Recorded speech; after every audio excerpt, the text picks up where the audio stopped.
Chapter 683. What's going on? Why is he back again? What are they trying to do?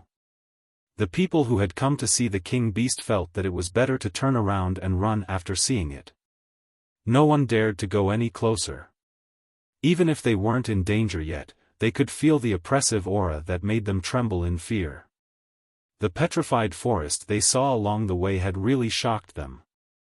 Just one look was enough. They just wanted to keep a safe distance from the king beast. That was why when they saw the Yanjiao Grand Elder, who was said to have lured the king beast away, running back, they didn't have time to think and quickly ran away. As Xiaofan ran back, he called Gigu over and said a few words to him.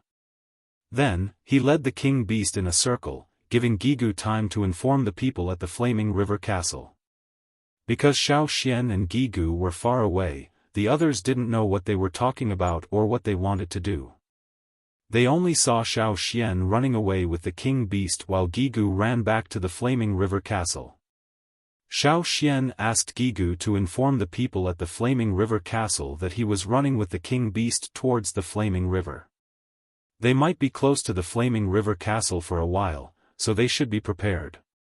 They shouldn't release their fire seed's aura and try to hide it as much as possible. That way, the king beast wouldn't notice them. If the king beast didn't follow Xiaofan and ran towards the Flaming River Castle, they should evacuate first. The Flaming River Castle could be rebuilt if it was destroyed, but it wasn't wise to fight the king beast. Moreover, Xiaofan had been running with the king stoneworm for a long time. He had some understanding of the king stoneworm's strength. Although it wasn't complete, he was sure that this king stoneworm wasn't any weaker than the salt beast he saw on the other side of the sea. If the two were to fight together, the salt beast would be at a disadvantage. Even if Xiaofan lured this giant beast away now, it wouldn't be a long-term solution. No one could guarantee when it would come back. The best way to solve the problem was to bring it back to its nest. According to Xiaofan's guess, this king stoneworm had no sense of direction and couldn't find its way back. However, if things weren't as he thought and the king stoneworm didn't want to go back to its nest, then luring it to the forest filled with fearsome beasts was a good solution. It was better than leaving it at the Flaming River. After all, there were many tribes here and no one had the confidence to kill it directly. Hoping that several tribes would work together to fight the king stoneworm, he was afraid that not only would that not happen, but it would also make everyone blame the Flaming Horns tribe. Since the king stoneworm wasn't afraid of water, why not lure it to where it should stay? This was the conclusion Xiaofan came to after careful consideration.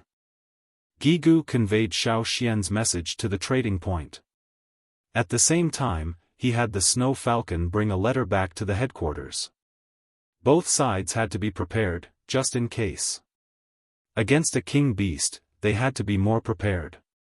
After Xiaofan led the king stoneworm in a few circles, he looked up and saw Gigu's snow falcon flying across the sky. He knew that the other side was ready, so he turned around and headed towards the Flaming River. The king stoneworm was also in a daze. Xiaofan was obviously leading it in circles and it kept following him in circles without much emotion. If this happened to the salt beast, it would have gone mad. That was to say, not all beast kings were the same in terms of intelligence. But everything had to be balanced. If a king beast didn't have a high IQ, then it must have a high innate talent. Just like EC's half-beast human slave, who didn't have a high IQ, he used his innate talent to make up for it. There was a reason why he was able to intimidate others. It was undeniable that this king stoneworm was freakishly strong. If it was left unchecked, it would definitely stir up chaos in every part of the continent. Inside the Flaming River Castle, after Gigu's announcement, Yanjiao's team leaders gathered and told them what to do next. Sensing the changes in Yanjiao's team, EC was puzzled. Even if he could calculate the probability of something happening based on many details and predict what would happen next, he had too little information. Even if he knew that Yanjiao had a plan, he couldn't figure out what it was. Just as he was thinking, EC suddenly heard a gurgling sound. He turned around and saw Grasshopper curled up into a ball. The gurgling sound came from his teeth chattering. EC looked at his back. Originally, only his spine still had thorns, but now several thorns were popping out. The thorns that had been retracted before were all coming out now. That was a clear indication of the Beast King's whereabouts. Didn't they lure the King Beast away? Why was it approaching again? Grasshopper wasn't the only one who sensed the King Beast's approach. The others in the Flaming River Castle also sensed the King Beast's presence. What's wrong? Is the King Beast here? The people who weren't allowed to leave looked forward expectantly. They felt that the houses in front of them were an eyesore, so they jumped to the roof of the tallest house around them. From there, they could see beyond the outer walls of the trading point. However, there was a forest outside the trading point, so in the end, they set their sights on one of the towers on both sides of the trading point's main entrance. Yinjiao's team just wanted these restless people to calm down. At the same time, they were also curious. Ta, who had already rested, led a team to the tower near the main entrance and looked forward. There were 3 main entrances to the trading point. Only this entrance faced the direction that Xiaofan planned to go through. Rumble, Ta's expression changed. It's here. He knew that it was the sound of the king's stoneworm wriggling. Although the sound was still far away, he couldn't help but tense up. He was so nervous that his forehead started to sweat. When he came into close contact with the king's stoneworm, the feeling of petrification that even his totemic power couldn't resist, the helplessness of defeat, was still fresh in his mind. There was no way he could relax. With Ta's reminder, the others also became nervous. Even the people from the other tribes who had been clamoring to see the king beast were now silent. They stared unblinkingly in that direction, their fists clenched tightly. Their palms were sweaty. They heard the sound too. Just because they wanted to see the king beast didn't mean that they weren't afraid. Even if they were fearless before, they couldn't help but feel nervous now. The air seemed to be filled with the smell of stone powder. The forest was silent, as if all the creatures living in it had been strangled. The rumbling sound was getting closer and closer. Whether it was the people standing on the tower or the people standing on top of the Flaming River Castle, they could all see a gray-white line approaching from the forest in the distance. It was heading towards the Flaming River. "Is that the king beast?" someone asked in a low voice. Even without the Yinjiao people's reminder, they didn't dare to make any noise. Even if they were still far away, they subconsciously lowered their voices as soon as they spoke. That's where the king stoneworm is. Wherever it goes, everything will turn to stone, whether it's trees or people. Everything will turn to stone. Ta's tone was calm, but if you saw the expression in his eyes, you would know that he was looking in that direction with fear and caution.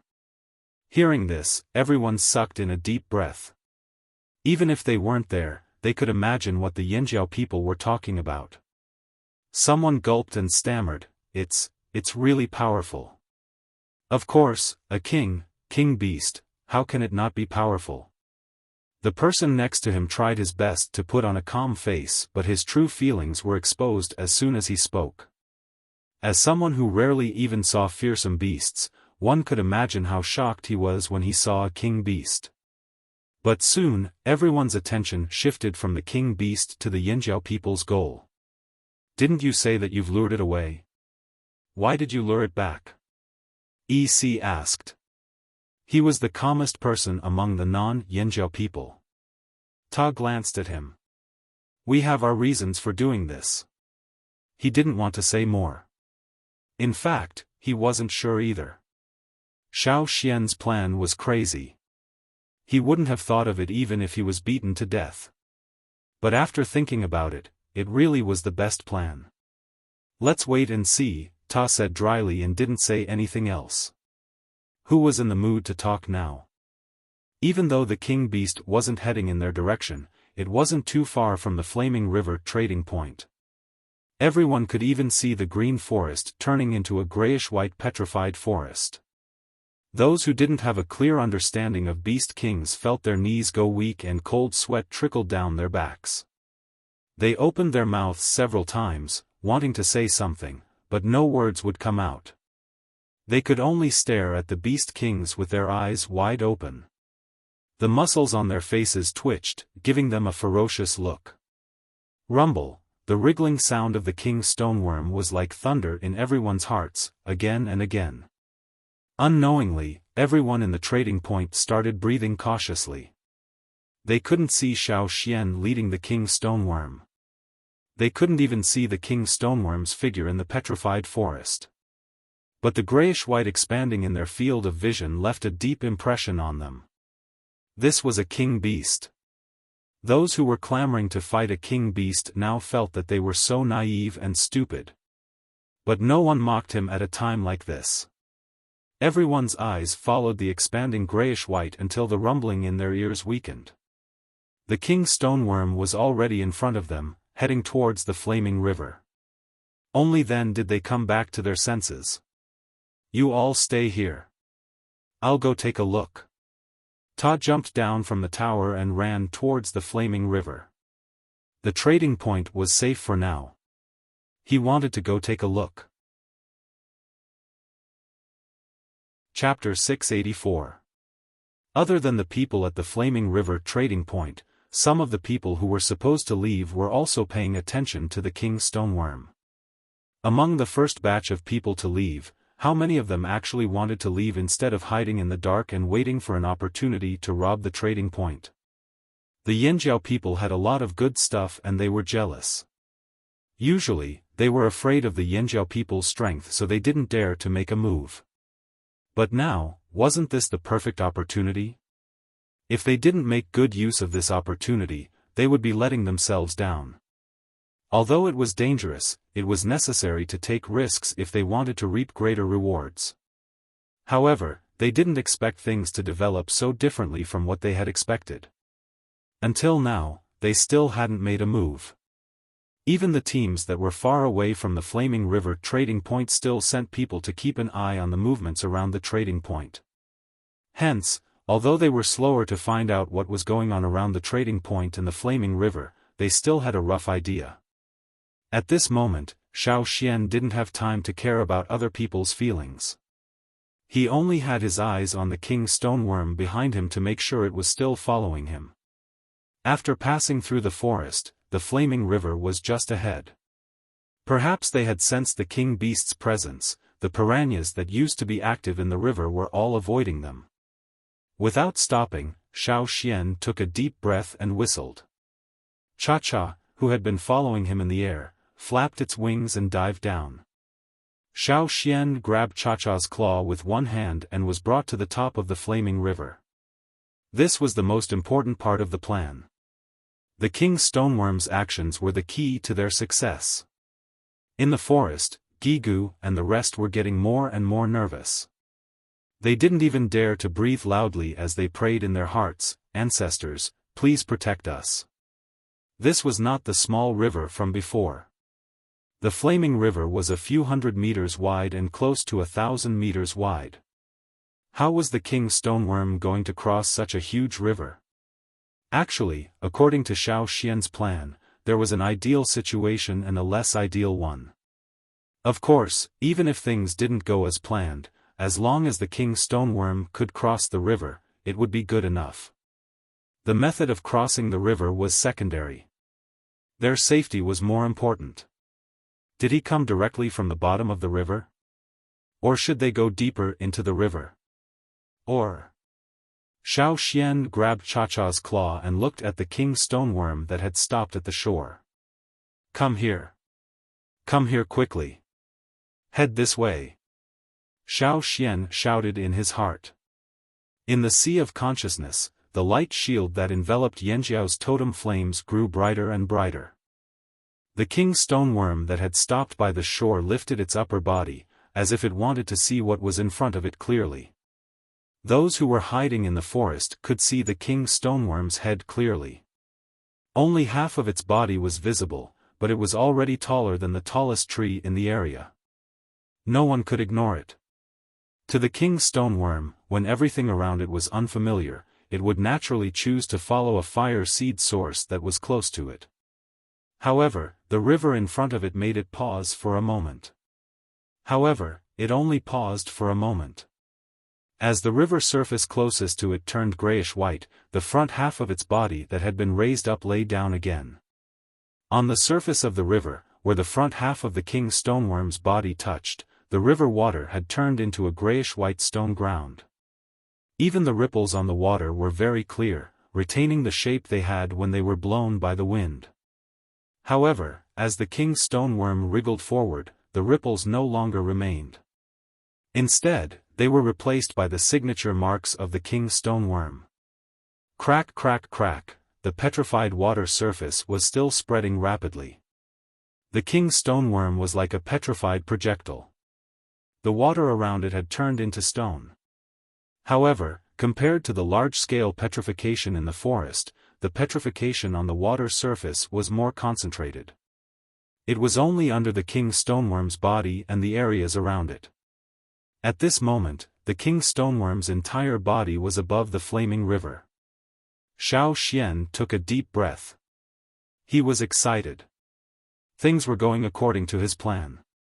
It was the most perfect route. The king's stoneworm did not sink to the bottom of the river. It did not burrow underground. Instead, it continued to travel on the river. Nothing could stop it. Nothing. Even if it was a river that was hundreds of thousands of meters wide. Something that people thought was impossible was happening because of the wriggling of the beast king. This was the power of a king's stoneworm. It was worthy of the title, king. As the king's stoneworm continued to move forward, Xiaofan had Cha-Cha bring him to the other side of the river. They controlled their speed and direction. They did not deviate from the route, nor did they go too far or too close. They maintained the most suitable position and flew forward. This was only the beginning. A long, straight bridge appeared in front of everyone's eyes. As the enormous body moved forward, it gradually extended forward. In the air, Wuxia, who had been watching the scene, was so shocked that he almost fell off his long-winged bird. So that was it. To think that he actually had such a plan. They were using a king's stoneworm as a laborer. How did they think of this? What a bunch of lunatics. Wuxia wasn't the only one who was stunned. The people from the other tribes were also stunned. Even Duo Kong and the others who were leading the team to help were stunned. They wanted to rub their eyes and pat their heads to see if they were hallucinating because they were too nervous and tired. Although they knew what Xiaofan was planning, they did not expect this to happen. As the king's stoneworm wriggled, a stone bridge that extended from one side of the river to the other appeared above the vast flaming river. It could even turn water into stone. At the same time, some people were wondering how such a cumbersome king's stoneworm could travel on the water as if it was flat ground. Even if it could turn water into stone, the stone it formed might not be able to support its heavy body. Could it be that the stone had reached the bottom of the river and was forming a stone bridge that cut off the flaming river? No, that was impossible. The flaming river looked very deep. How could it be cut off so easily? The water did not look like it was cut off either. Then, was this bridge floating on the water? Otherwise, how could it support such a huge king stoneworm? But how could a stone float on the water? It went against common sense, and no one could understand it no matter how hard they thought about it. While they were shocked by the scene on the river, they were also confused to the point of going crazy. Unimaginable. They thought that the Yanjiao people would lure the king's stoneworm to another place because of its threat, but they were surprised to find that they had lured the king's stoneworm back to the flaming river. Only now did they understand what the flaming horns were planning to do. The flaming horns were truly unfathomable. If the Yanjiao people knew what the others were thinking about them, they would cry out that it was all the first elder's idea.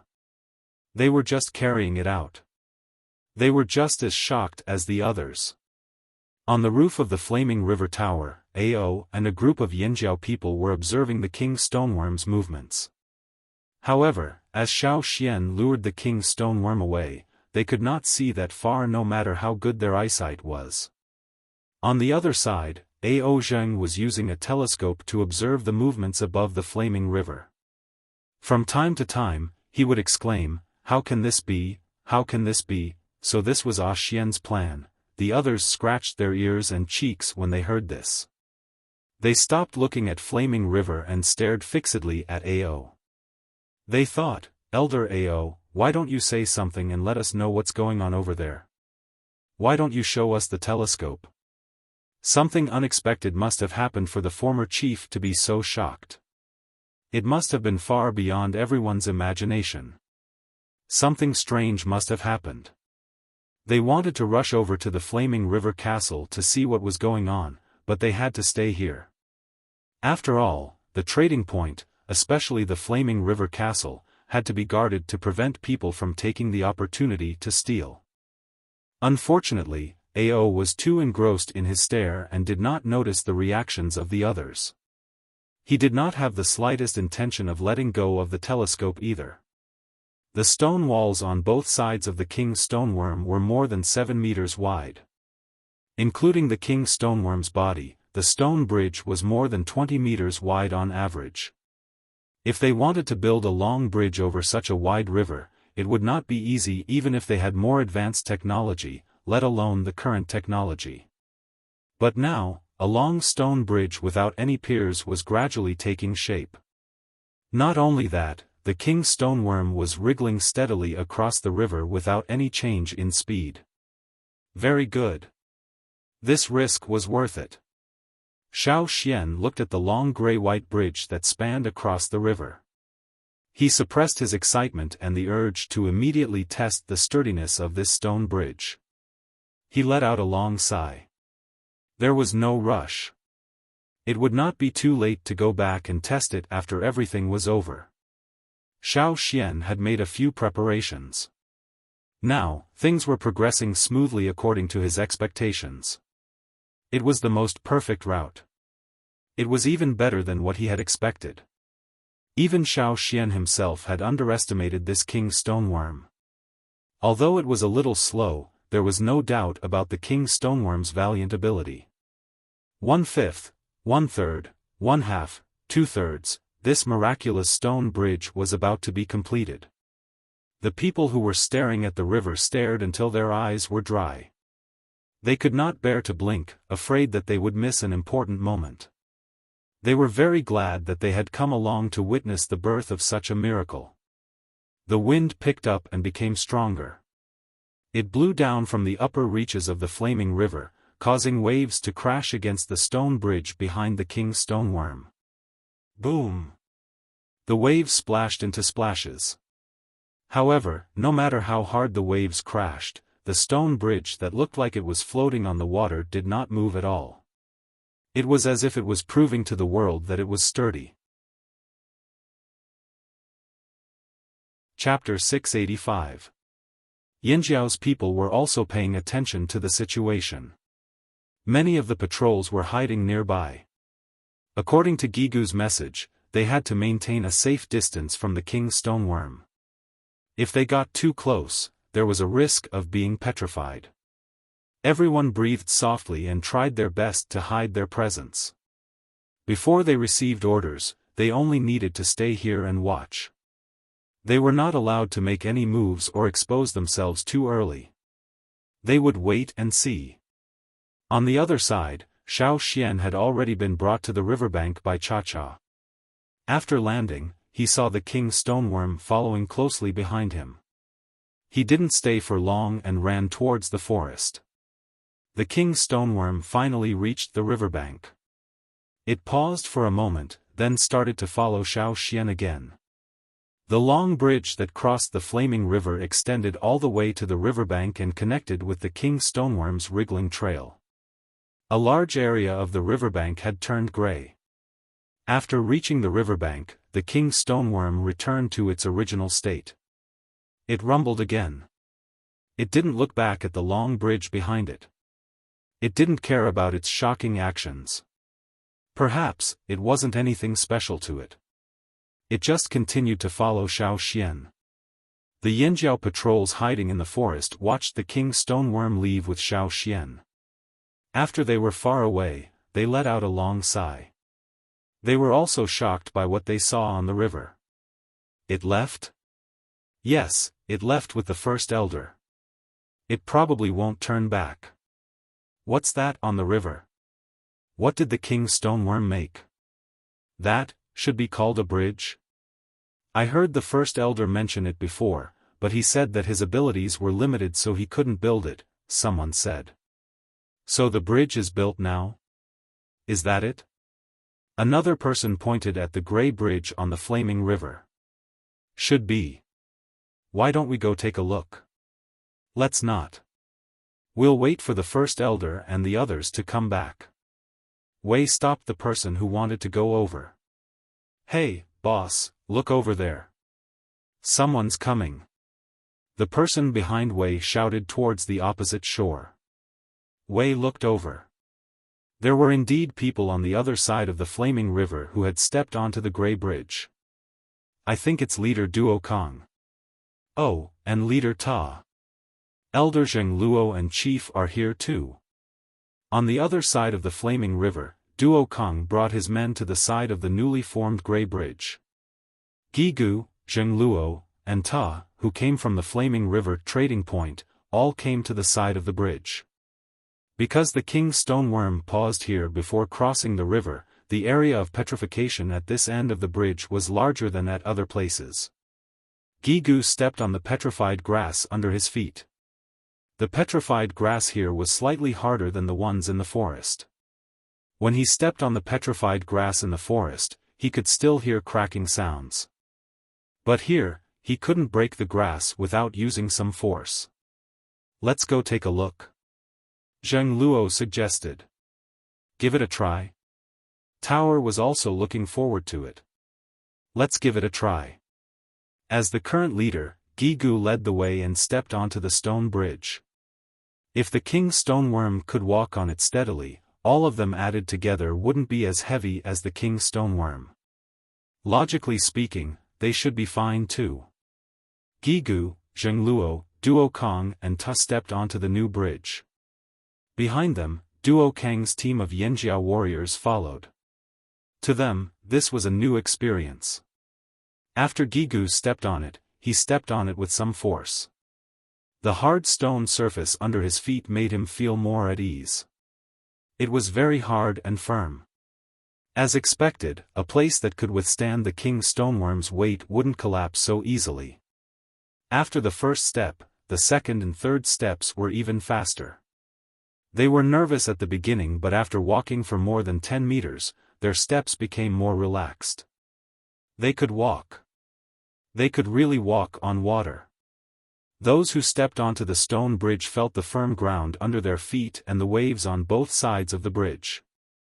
They took deep breaths. The waves splashed against the stone bridge and splashed onto their bodies.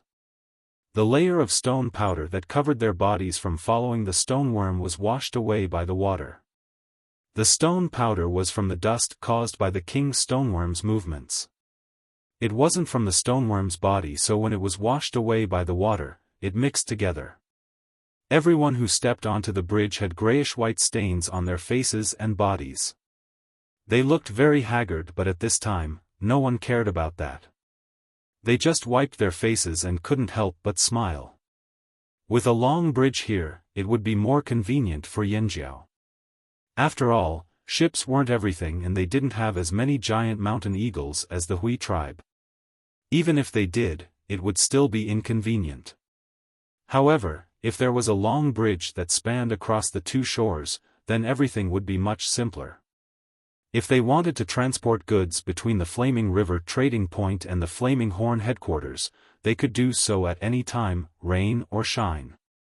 In the future, when they controlled both sides of the Flaming River, even tribesmen who couldn't follow them on the ships could travel between the two sides easily.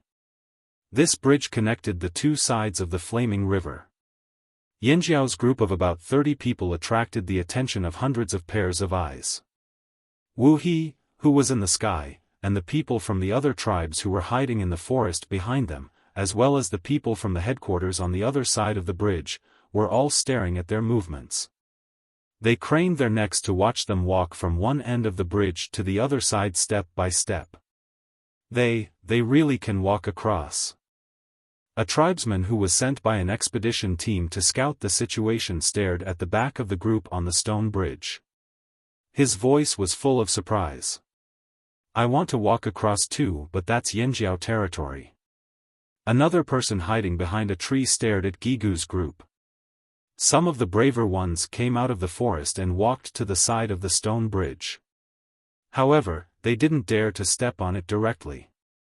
From their point of view, since the Yanjiao made this place, it definitely belonged to the Yanjiao people. Without the Yanjiao's permission, it would be considered trespassing and provocation if they stepped on it. After the incident with the king beast, they were even more wary of the Yanjiao people, so it was better to be cautious. However, looking at the stone bridge in front of them, their hearts itched unbearably. Someone quickly went over and stepped on it. Then, like the wind, they ran into the forest and hid. It could be considered a personal experience, and they were addicted to it. The others watched the figure disappear into the forest like the wind, then looked at the bridge not far away. They gritted their teeth, took 2 big steps forward, stepped on the bridge, then quickly retreated and ran away. In the sky, Wu He, who was sitting on his long-winged bird, watched the Yanjiao people successfully walk from one end of the bridge to the other. He secretly decided that when he saw the other Changles, he would brag about it. It wasn't easy to witness the birth of such a miracle. Luckily, he was brave enough at the crucial moment. Otherwise, if he left just like that and heard about it from others, he would definitely regret it. Regardless of how the others felt, Xiaoxian continued to lead the king stoneworm into the forest. The king stoneworm wouldn't discuss when to rest with Xiaoxian. As long as it continued to follow behind, Xiaoxian couldn't stop. He kept running towards the king stoneworm's nest.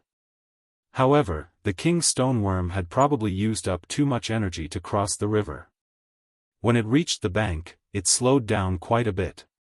To it, wriggling on the ground was more difficult than underground. Stoneworms ate rocks. Xiaoxian wasn't sure what the king stoneworm ate. Whether it ate rocks, soil, or the unknown stones deep underground, it was all underground. It was used to wriggling underground, so of course it was very uncomfortable on the ground. Therefore, not long after it reached the bank, the king stoneworm burrowed into the ground. Of course, it still followed Xiaoxian. It didn't burrow into the ground, but kept a distance from the surface. This allowed it to wriggle underground and sense Xiaoxian's presence. It followed closely behind Xiaoxian. Perhaps it had used up a lot of energy to cross the river, and with the 2 days of running, the area of petrification had narrowed. After the king stoneworm burrowed into the ground, the vegetation on the ground wasn't petrified. However, if a layer of grass was removed, the petrified soil would gradually be revealed. Xiaoxian could sense the king stoneworm's location. He didn't stop. As he brought the king stoneworm back into the forest, his plan was almost complete. This was a very good sign. Even if the vegetation on the ground wasn't petrified, the king stoneworm's aura was still very intimidating to the various beasts in the forest. Sensing the king stoneworm's approach, the fearsome beasts hurriedly avoided it. This made it much easier for Xiaoxian to move forward. Without any disturbance from the fearsome beasts, Xiaoxian smoothly made his way to his destination. It wasn't a short journey, and when he crossed the river, the sun was already setting. When the sun set and night arrived, Xiaoxian was still some distance away from the king stoneworm's nest. He had to rush through the night. Fortunately, he had special vision at night so he could maintain his speed in the forest at night. When a hunting team entered the forest, they would consider the distribution of fearsome beasts and members to decide whether to go in a straight line or take a detour. But now, Xiaofan was alone, with a king beast following behind him. In this forest that Xiaofan was familiar with, no fearsome beast would have the mind to attack Xiaofan when a king beast approached. Therefore, Xiaofan boldly ran through the shortest distance. The night passed, and when the dark sky began to brighten, Xiaofan finally saw the tall mountain. Probably sensing a familiar scent, the king's stoneworm behind Xiaofan suddenly sped up. It was so excited that it couldn't control its strength. A large patch of grayish-white appeared on the ground and expanded rapidly. The king's stoneworm didn't break out of the ground. It was still underground. Not only did it not come out, it even burrowed deeper into the ground. Xiaofan could sense that the king's stoneworm was far away. The grayish-white patch on the ground stopped expanding. Xiaofan also concealed his aura. He had done what he needed to do. Roar, roar, squeak, in the mountain ahead, the cries of various beasts could be heard. The beasts that entered the mountain while the king's stoneworm was away were greatly frightened. They scrambled to get out of the cave. The king of the mountain had returned. How could they have the courage to stay in the mountain? Chapter 686. Xiaofan rested beside the king's stoneworm's nest for about an hour. He hunted a fearsome beast and shared it with the cha-cha. Because the king's stoneworm had just returned, all the other fearsome beasts in the area had fled. They wouldn't come near for a while, so Xiaofan wouldn't have any trouble staying here. Not long after the king's stoneworm entered the mountain, the commotion died down and everything calmed down. The king's stoneworm didn't come out of the mountain again. Xiaofan could sense that the king's stoneworm was at the bottom of the mountain. It seemed to be in a good mood too. Although it didn't show much emotion, Xiaofan could guess that it was happy to come back. Was it really lost? It had no sense of direction and couldn't figure out how to get back to the mountain. All it could do was run in a random direction, but it ended up going further and further away. How stupid. However, its strength was feared by many people and beasts. If Xiaofan hadn't lured it back, it would probably have caused a lot of trouble in the mainland. It didn't care where you could petrify. It would stop wherever it wanted. With its intelligence, it didn't think too much and didn't have any complicated thoughts.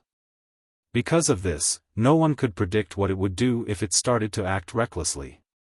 Luckily, it was all over now. The bat leader that was left at the Flaming Horn headquarters should be returning to its nest soon. Xiaofan's heart burned with excitement when he thought about the bridge that appeared on the flaming river. That was a bridge that spanned hundreds of thousands of meters. He didn't know what the bridge was like. Could it meet his standards? The more he thought about it, the more restless Xiaofan became. After eating the fearsome beast meat, he recovered a lot of energy. Looking at the clouds in the sky, Xiaofan got up to extinguish the fire and clean up the traces. Then, he set off. Xiaofan met Duo Kong and the rest along the way. It turned out that after crossing the long bridge, Duo Kong had brought people to chase after Xiaofan. He thought that if Xiaofan needed help, they could help. He didn't expect Xiaofan to have already settled everything. Has the king's stoneworm gone back? Duo Kong asked. It's gone back. It probably won't come out again unless there's another disaster, Xiaofan said. That's good. That's great. Duo Kong said a few words in a row. They really didn't want to fight against a king's stoneworm. Also, the king's stoneworm seemed to be more powerful than the salt beast they had seen before. The king's stoneworm was so powerful that it could even turn water into stone. How could they fight against such a beast? Knowing that the beast kings wouldn't pose a threat to the tribe for the time being, everyone felt relieved. Duo Kong told Xiaofan about what happened on the bridge. We can really walk. We all came from that, bridge. Yes, from that bridge. It's not like a wooden raft that sinks. It's stable. It's like walking on solid ground. Duo Kong looked excited. In his impression, the so-called bridge was mostly just a huge piece of wood, just like the tree trunk they used to cross the artificial river outside the tribe when they were on the other side of the sea. But now, he saw a real bridge.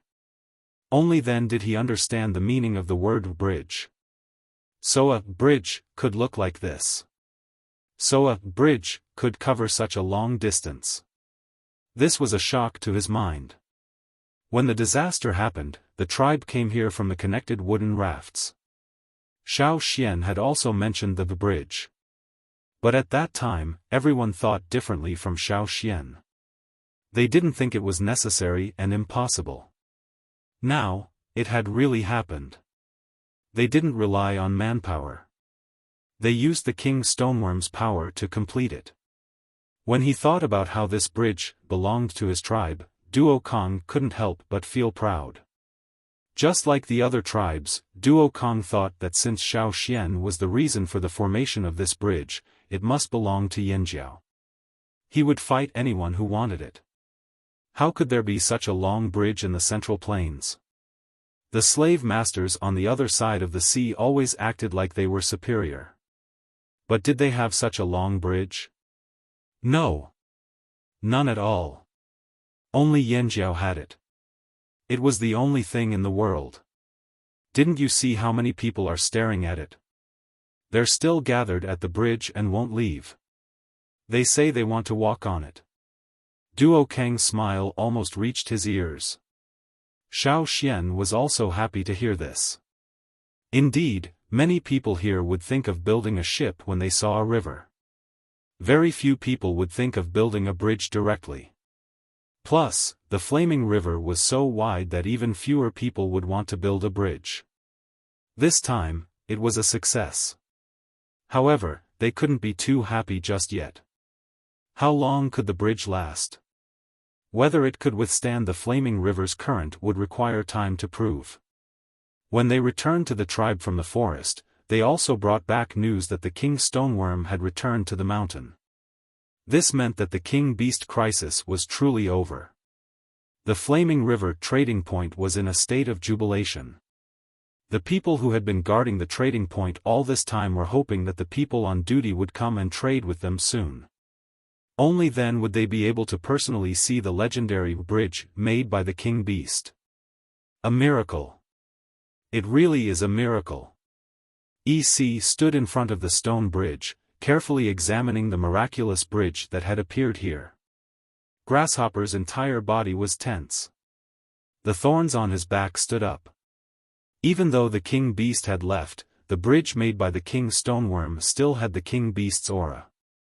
It might not affect other people, but for Grasshopper, who had the bloodline of a fearsome beast, it was different. Just a little bit of the King Beast's aura was enough to make him nervous. More and more people gathered around the stone bridge. It was only after Gigu sent people over to surround the area that they stopped their curiosity from going up the bridge. However, even if they couldn't go up the bridge, they could still see the Yanjiao team coming and going on the stone bridge. They had a rough idea of what this bridge was like. There were many dangerous elements in the flaming river. This was something that the expedition team had personally experienced. There were countless fish that were more ferocious than wild beasts. This was also why the Yanjiao people had always crossed the river by boat. The wooden rafts that Yanjiao used when they first came back had already been put away. As the apocalyptic day passed, all kinds of ferocious fish in the river became more active. It was no longer suitable for them to walk on the wooden rafts. Standing on the rafts would make it difficult to fight against the river beasts that jumped out of the water. But now, the formation of such a wide and long bridge could solve many problems. This bridge was quickly given a name. Of course, it was named after the Crown River. Tall stone tablets were erected at both ends of the bridge. The tablets were carved with the Yanjiao totem and the words, "Great Bridge of the Flaming River." The indentations on the tablets were painted with crimson-red paint. It was very eye-catching on the gray stone tablets. There were many people from other tribes who came to watch the Yanjiao people place the tablets. Even though they couldn't get close, it still didn't dampen their spirits. Flaming River.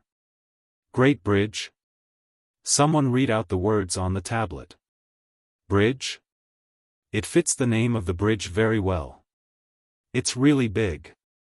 A bridge that could cross the flaming river, a bridge that could withstand the wriggling of a king beast, a bridge that didn't even budge when the Yanjiao carried a huge stone tablet over. If it wasn't big, then who was? But some people thought that the word big must mean the size of the bridge. Maybe it was just a code name? Could there be a second or third bridge in the future?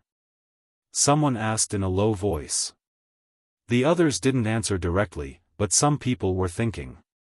As long as the king beast was still around, who could say for sure? Xiaofan came to the bridge to take a look. At the same time, he asked the drumming tribe to help him take a look underwater.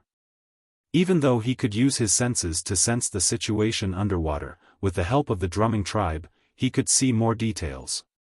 Below the bridge, the part that was petrified was in the shape of an inverted triangle. The deepest part was more than 20 meters deep. There were no piers. If it weren't for the fact that the two sides of the bridge were connected to the shore, it could even be said that the bridge was floating on water. Was a bridge like this really sturdy? They could only wait and see.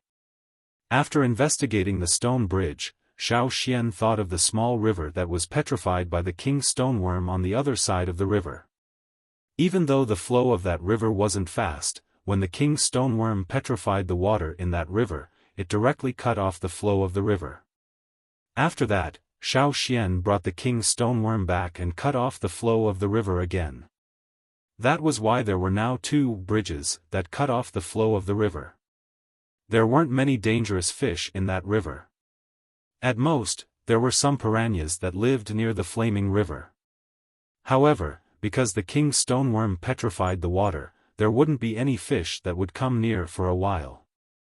Xiaofan ordered people to set up a net at the upstream and downstream of the two stone bridges to prevent fish from coming near. After that, some Yanjiao warriors and drumming tribesmen went into the water to dig holes in the two small bridges. They couldn't bear to touch the big bridge above the flaming river, but they were willing to work on the two small bridges above the river. Clang! The chisel only left a shallow dent on the bridge formed by the petrified water. It's so hard. Really? Let me try. Clang. It's true. This hardness is comparable to high-quality stone, right? Isn't this bridge made of water? Why is it so hard? You don't understand the strength of a king beast. Hurry up, let's dig a big hole here and use the stones to make stone tools. Yes, yes, yes. Hurry up. Curious about the quality of the stones, the people digging the holes in the bridge worked even faster. The chisels they used were made of new bronze, so it was easy to chisel. If they just wanted to clear the river, they didn't have to dig a hole. They could just dig another channel to go around the two bridges. However, the Yanjiao people wanted to study the stones, so they dug a bridge. It took some time to dig a hole. Halfway through, someone dug out a stone the size of a watermelon and weighed it in his hand. He said in surprise, "This stone is so light." Not far away, the travelers watching the Yanjiao people dig a hole snickered. Do you think we'll believe that? One of the Yanjiao people's lies, "This stone is very light." Light my ass. Xiaofan didn't stay there to watch them dig a hole. Duo Kong was guarding the bridge, so he didn't need to be there. Xiaofan was called over by Ao to guard the 1,000-grain gold field at night. Since the king's stoneworm had left, they wouldn't meet the bat leader at night, right? However, when night fell, the bat still came. Xiaofan stared at the bat leader that appeared again and remained silent. Why aren't you leaving? Your little brother is waiting for you to come back. Chapter 687. The king's stoneworm had left, but the problem was no less troublesome than the king's stoneworm. It remained in Yanjiao's fields. It did not destroy Yanjiao's things, nor did it come out to scare people. Every night, at a fixed time, it would appear silently and cut an ear of grain from the 1,000-grain gold's fields. It would then hang on the long and narrow leaf of the 1,000-grain gold, quietly watching the people guarding the fields. She didn't know how it managed to hang on to the leaf with its weight, but the leaf didn't even change the angle of its fall. What do we do? After the bat leader left, Ao wiped his forehead helplessly and asked Xiaofan. Even after a few more times, he could not remain calm in front of the bat leader. Every time, he would be so nervous that he would break out in a cold sweat. Xiaofan could feel the direction of the bat leader. When it stopped flying, although Xiaofan could not determine where it was hiding, he could feel that it was not far from Yanjiao. It was not going back to the Bat Mountain in the depths of the forest. The days passed, and the 1,000-grain gold in the fields gradually matured. It was not as green anymore. Maybe it was because the weather was good, or because it was well taken care of after the fertilizer was improved, or maybe it was because it was used to the soil here. All in all, compared to when it was on the other side of the sea, the 1,000-grain gold was maturing earlier. Based on the current trend, the 1,000-grain gold would mature in about 10 days. Hearing Ao's question, Xiaofan thought for a moment and said, "As long as it doesn't cause trouble for Yanjiao. You should have noticed that after it came here every day, there were fewer pests in the fields.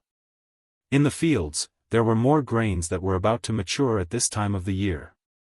The more this time of year, the more insects there would be. Many strange flying insects would fly out of the forest, or insects that would come out of the ground to nibble on leaves or fruits. There were also insects that came from the forest after smelling the scent. The people guarding the fields had to get rid of many insects every day. The edible ones were all supplied to the trading point. The people at Yanjiao headquarters were tired of eating roasted insects. The green ducks also had a limited appetite, so they could not get rid of all the insects. As for those that couldn't be eaten, they would be kept as fertilizer. It was fine during the day, at least they could see and clean it up easily. However, it was much more troublesome at night. The local crops were about to ripen, and for those insects, the temptation of food was greater than their natural inclination towards light. The effect of the bug trap of the water moon stone was quite limited. But after the bat leader appeared, almost no flying insects appeared at night, and the field was quite quiet. This kind of phenomenon appeared in some of the fields not far from the 1,000-grain gold. It saved everyone a lot of work. No one could tell whether the appearance of the bat leader was a blessing or a curse. Of course, it didn't mean that bat leader was here to help Yanjiao get rid of the insects. Xiaofan felt that it was waiting for the 1,000-grain gold to mature. Many animals didn't need anyone to teach them.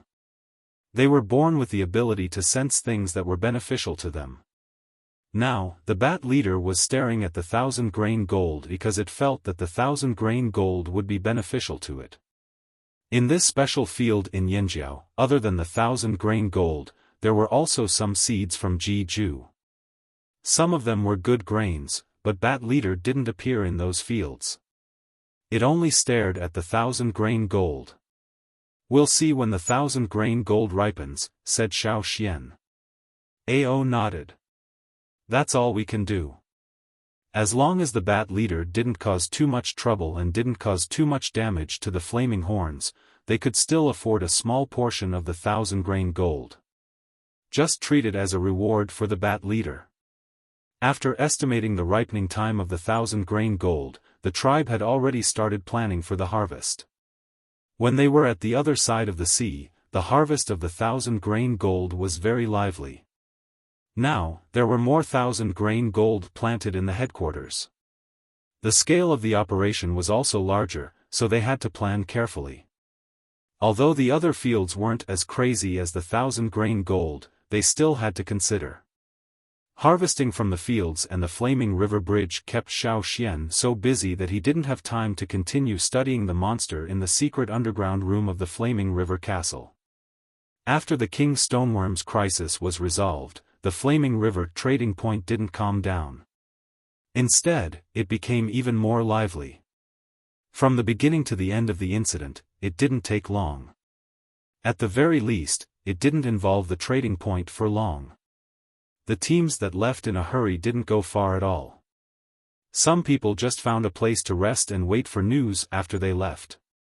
No one expected that instead of the Flaming River trading point being destroyed, they would receive news of a miracle on the water.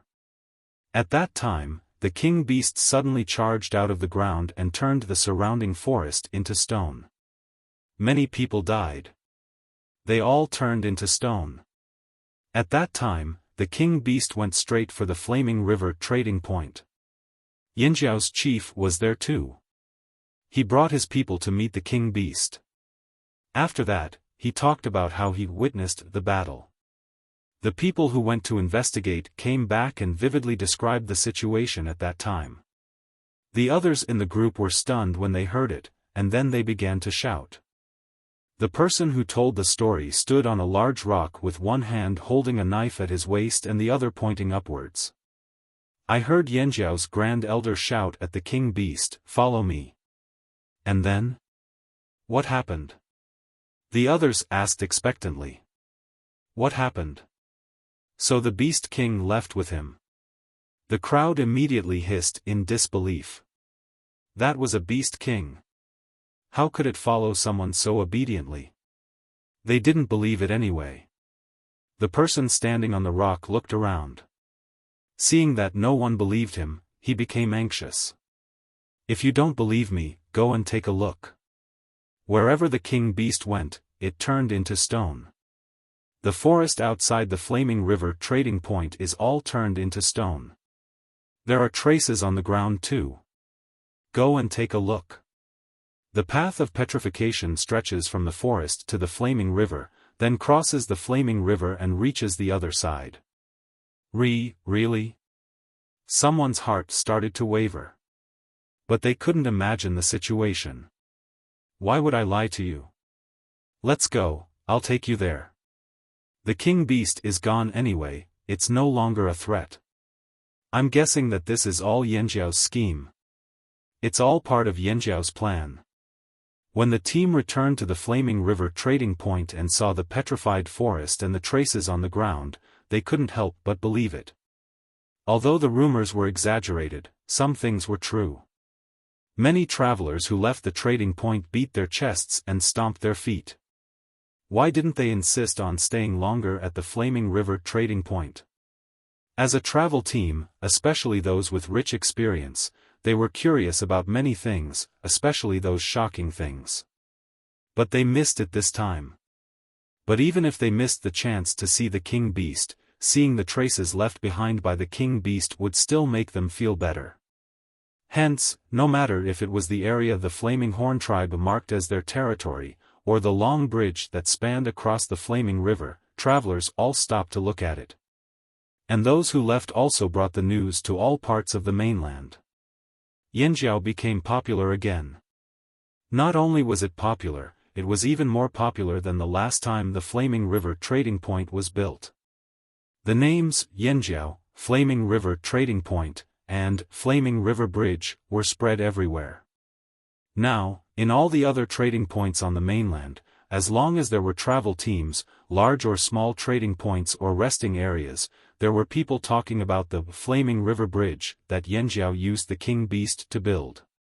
There were many trading points in the Flaming River. Many people weren't interested in the Flaming River's trading point and didn't want to travel all the way to see it. However, the king beast had built a long stone bridge that spanned the entire river. This piqued many people's curiosity and they formed groups to go to the Flaming River. Whether it was the suspicion of the Flaming Horn tribe's king beast or the curiosity of the king beast's bridge, many teams were attracted to the Flaming River trading point. Whether it was to find out the truth or to see a miracle, more and more people gathered. Humans tended to follow the crowd. Even if people from smaller tribes were cautious about the king beast's visit, they would still want to join in the fun when there were so many people around. In the past, before the Flaming River trading point existed, they would spend most of their time inside their tribe or in the forest near their tribe. However, ever since they came to the Flaming River trading point, they fell in love with the lively chatter and excitement. Not to mention, they could even trade for things they wanted there. This was also why the Flaming River trading point was getting more and more lively. In the forest not far from the Flaming River trading point, 7 long-winged birds gathered together. There was a person sitting on each bird. At this moment, they were all looking at the gray stone bridge in front of them. Other than Wu He, the other 6 people were shocked. Too bad you didn't see what happened. What a pity. Wu He looked at his companions who had just arrived at the Flaming River trading point with a sorrowful expression. He almost said, "You're all Chonglis for nothing." Someone's eyebrows twitched. They wanted to mock Wu He, but it was a pity that they couldn't witness the magnificent feat of building a bridge with their own eyes. That was one of the biggest regrets in life. It was rare for them to be interested in something like this. Let's not talk about that. Wu He, what are you planning to do? Another person was impatient with Wu He's smug expression and urged him. They had just arrived, so there were some things they didn't know. Wu He, who had arrived earlier than them, was probably the most familiar with this place. They needed to find something else to comfort themselves with. My target isn't the trading point. Let's go to Yanjiao's headquarters. There should be a lot of good stuff in Yanjiao's fields at this time. Wu He smiled and rubbed his hands together. His eyes were filled with anticipation. During this period of observation, Wu He noticed that while everyone was focused on the Flaming River trading point, the Flaming River Bridge, and Yanjiao's new land, Yanjiao's headquarters were doing something strange. With his observation skills, he could see that Yanjiao's headquarters were planning something else. It had nothing to do with the trading point or the Flaming River Bridge. In the end, his conclusion after a few days of observation was that there was something good in Yanjiao's fields. Something good? The others' eyes lit up. That was right. This was the season to start harvesting. Good. Good. Good. We finally have something to do. No matter if there was really something good there or not, they would still go and check it out personally. They didn't want to be idle anyway. Are we going now? Let's go take a look first. Wu He patted his long-winged bird and pointed in the direction of Yanjiao's fields. Let's go. They didn't dare to go directly to Yanjiao's headquarters, but they could still approach the fields from the side. Yanjiao's fields were not small. Even if they were discovered by the Yanjiao people, there wouldn't be many Yanjiao people who could chase after them. But, after he gave the order, he waited for a while. The long-winged bird under him didn't move. It remained in its original position. It wasn't just Wu He. The other 6 people's long-winged birds were the same. Let's go. Disobedient again? Wu He continued to urge them. He patted the long-winged bird. The long-winged bird made a coo sound and flew forward slowly. It flapped its wings half-heartedly, as if it was extremely unwilling. Its attitude was even worse than when they had approached the king beast. What's wrong? Someone asked. Coo, the long-winged bird beneath Wu He let out a cry. This caused Wu He to furrow his brows, and a few deep wrinkles appeared between his brows. There's something there that the long-winged bird is afraid of. Wu He looked at the direction they had planned to fly in. His expression was unusually serious. After the incident with the king beast, any abnormality would make him nervous. Even though they wanted to find something to play with, they still had to be cautious. Could it be that Yanjiao's tamed eagle you mentioned before? Someone guessed. No, it's not that. Wu He shook his head. The long-winged bird is afraid of the eagle, but not to this extent. Wu He patted the long-winged bird's neck. Some feathers were already standing up. This was a sign that the long-winged bird was very nervous. He looked at the others. They were all the same. During your investigation, did you find out any other secrets of Yanjiao? Someone beside Wu He asked. Wu He pursed his lips. Yanjiao's headquarters are too heavily guarded. It's different from the trading point. I've only been here for a short time. How could I have found out so much? Could it be that king beast? Someone else asked. Not likely. Wu He shook his head. After a moment of silence, someone laughed. Then we should go and take a look. As soon as this was said, everyone, including Wu He, laughed as well. The Chonglis were very curious. The more they didn't know something, the more curious they were.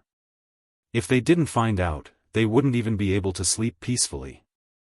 The long-winged bird's behavior didn't make them give up on their plan. Instead, it made them even more excited. Especially the 6 people who came later. They thought to themselves, even if we didn't see the king beast, maybe we'll find something interesting. It would be best if we could uncover some of Yanjiao's secrets and sell them to other tribes at a high price. They were very happy with this thought. He. Chapter 688. Xiao Xian didn't go to the Flaming River trading point as it was the busiest time for the harvest. Instead, he stayed at Yanjiao's headquarters, eating and sleeping in the farmhouse. Xiao Xian knew about the spies in the sky. Yanjiao had never relaxed their aerial surveillance, but to Yanjiao, their aerial power was still too weak. Now, Yanjiao only had 2 birds that could monitor the sky. One was Gigu's snow falcon, and the other was a cha-cha. Because the bat leader was nearby, cha-cha wasn't at the headquarters. Instead, it went to the trading point. As for the headquarters, the snow falcon stayed at the core area, which was the mountain where everyone lived. In Yanjiao's headquarters, other than those 2, there was also a flock of green ducks that could fly. Not to mention whether they would listen to orders and fight, just based on their fighting ability. They were already very fat from the insects in the fields. They were no longer as weak as when they first migrated here. Their movements weren't as nimble as before. They didn't have as many giant mountain eagles as the Hui tribe, nor did they have as many tamed birds as the Feather tribe. Of course, they couldn't send their birds to attack suspicious people. Xiao Xian ordered the people on the watchtower to use their binoculars to monitor the spies. If they made any strange movements and flew directly towards Yanjiao, they would shoot them down with their bows. If their goal was open and aboveboard, they could have used the Flaming River Bridge to come to Yanjiao's headquarters. However, they flew in so sneakily, it was obvious that they weren't good people. They were just like robbers. Within the Yanjiao tribe, there was a tense atmosphere.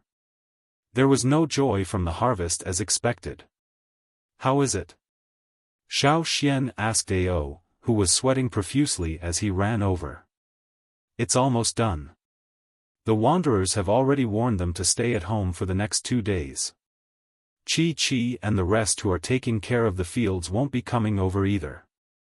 The area around the fields is under martial law. Ao took out the water bottle hanging on his waist and gulped down a few mouthfuls of water. After a busy morning, his throat was almost smoking. As the 1,000-grain gold ripened, the Flaming Horn tribesmen, who had set their sights on this plot of land, suddenly noticed that the crops in the other plots of land were also ripening these past 2 days. Those were all crop seeds brought back from the other side of the sea. It was also the first time they had planted them. They didn't know if there would be other unforeseen events if they didn't harvest them in time. This was because some crops had an optimal harvest time. After that time, the quality of the fruits would severely decline. Yanjiao still didn't have enough manpower. They needed people at the trading point, and they also needed people here. Especially when the peak harvest season was coming, they would be even busier. But this year's situation was special. They didn't dare to let those young warriors who weren't strong come over to the fields. Instead, they arranged for them to stay at the edge of the fields. They found another 200 people from the drumming tribe to help with the harvest. Although the people of the drumming tribe looked fierce, they were trustworthy. They wouldn't steal when they were busy. Many people in the drumming tribe didn't have much to do during the day. Since Yanjiao needed manpower and they were willing to pay, of course they were happy. But Xiaofan also told them in advance that there would be certain risks during the harvest. They might encounter some difficulties and dangers, so they had to be prepared and not panic. The people of the drumming tribe weren't afraid of dangers. In the past, when they harvested water moonstones, they would also encounter dangers. That was why the drumming tribe's chief, Fan Mu, and the others didn't care. They felt that they could handle anything calmly. Of course, Yanjiao's main target was the 1,000-grain gold fields. That was what they valued the most. "Is it here yet?" Ao asked Xiaofan in a low voice. The bat leader's matter wasn't made public. Ao only told the people guarding the 1,000-grain gold fields in private. Those who were sent here to guard the 1,000-grain gold fields were all trustworthy. They wouldn't say much. Xiaofan knew who Ao was talking about. "It's here. It's already in Yanjiao's territory.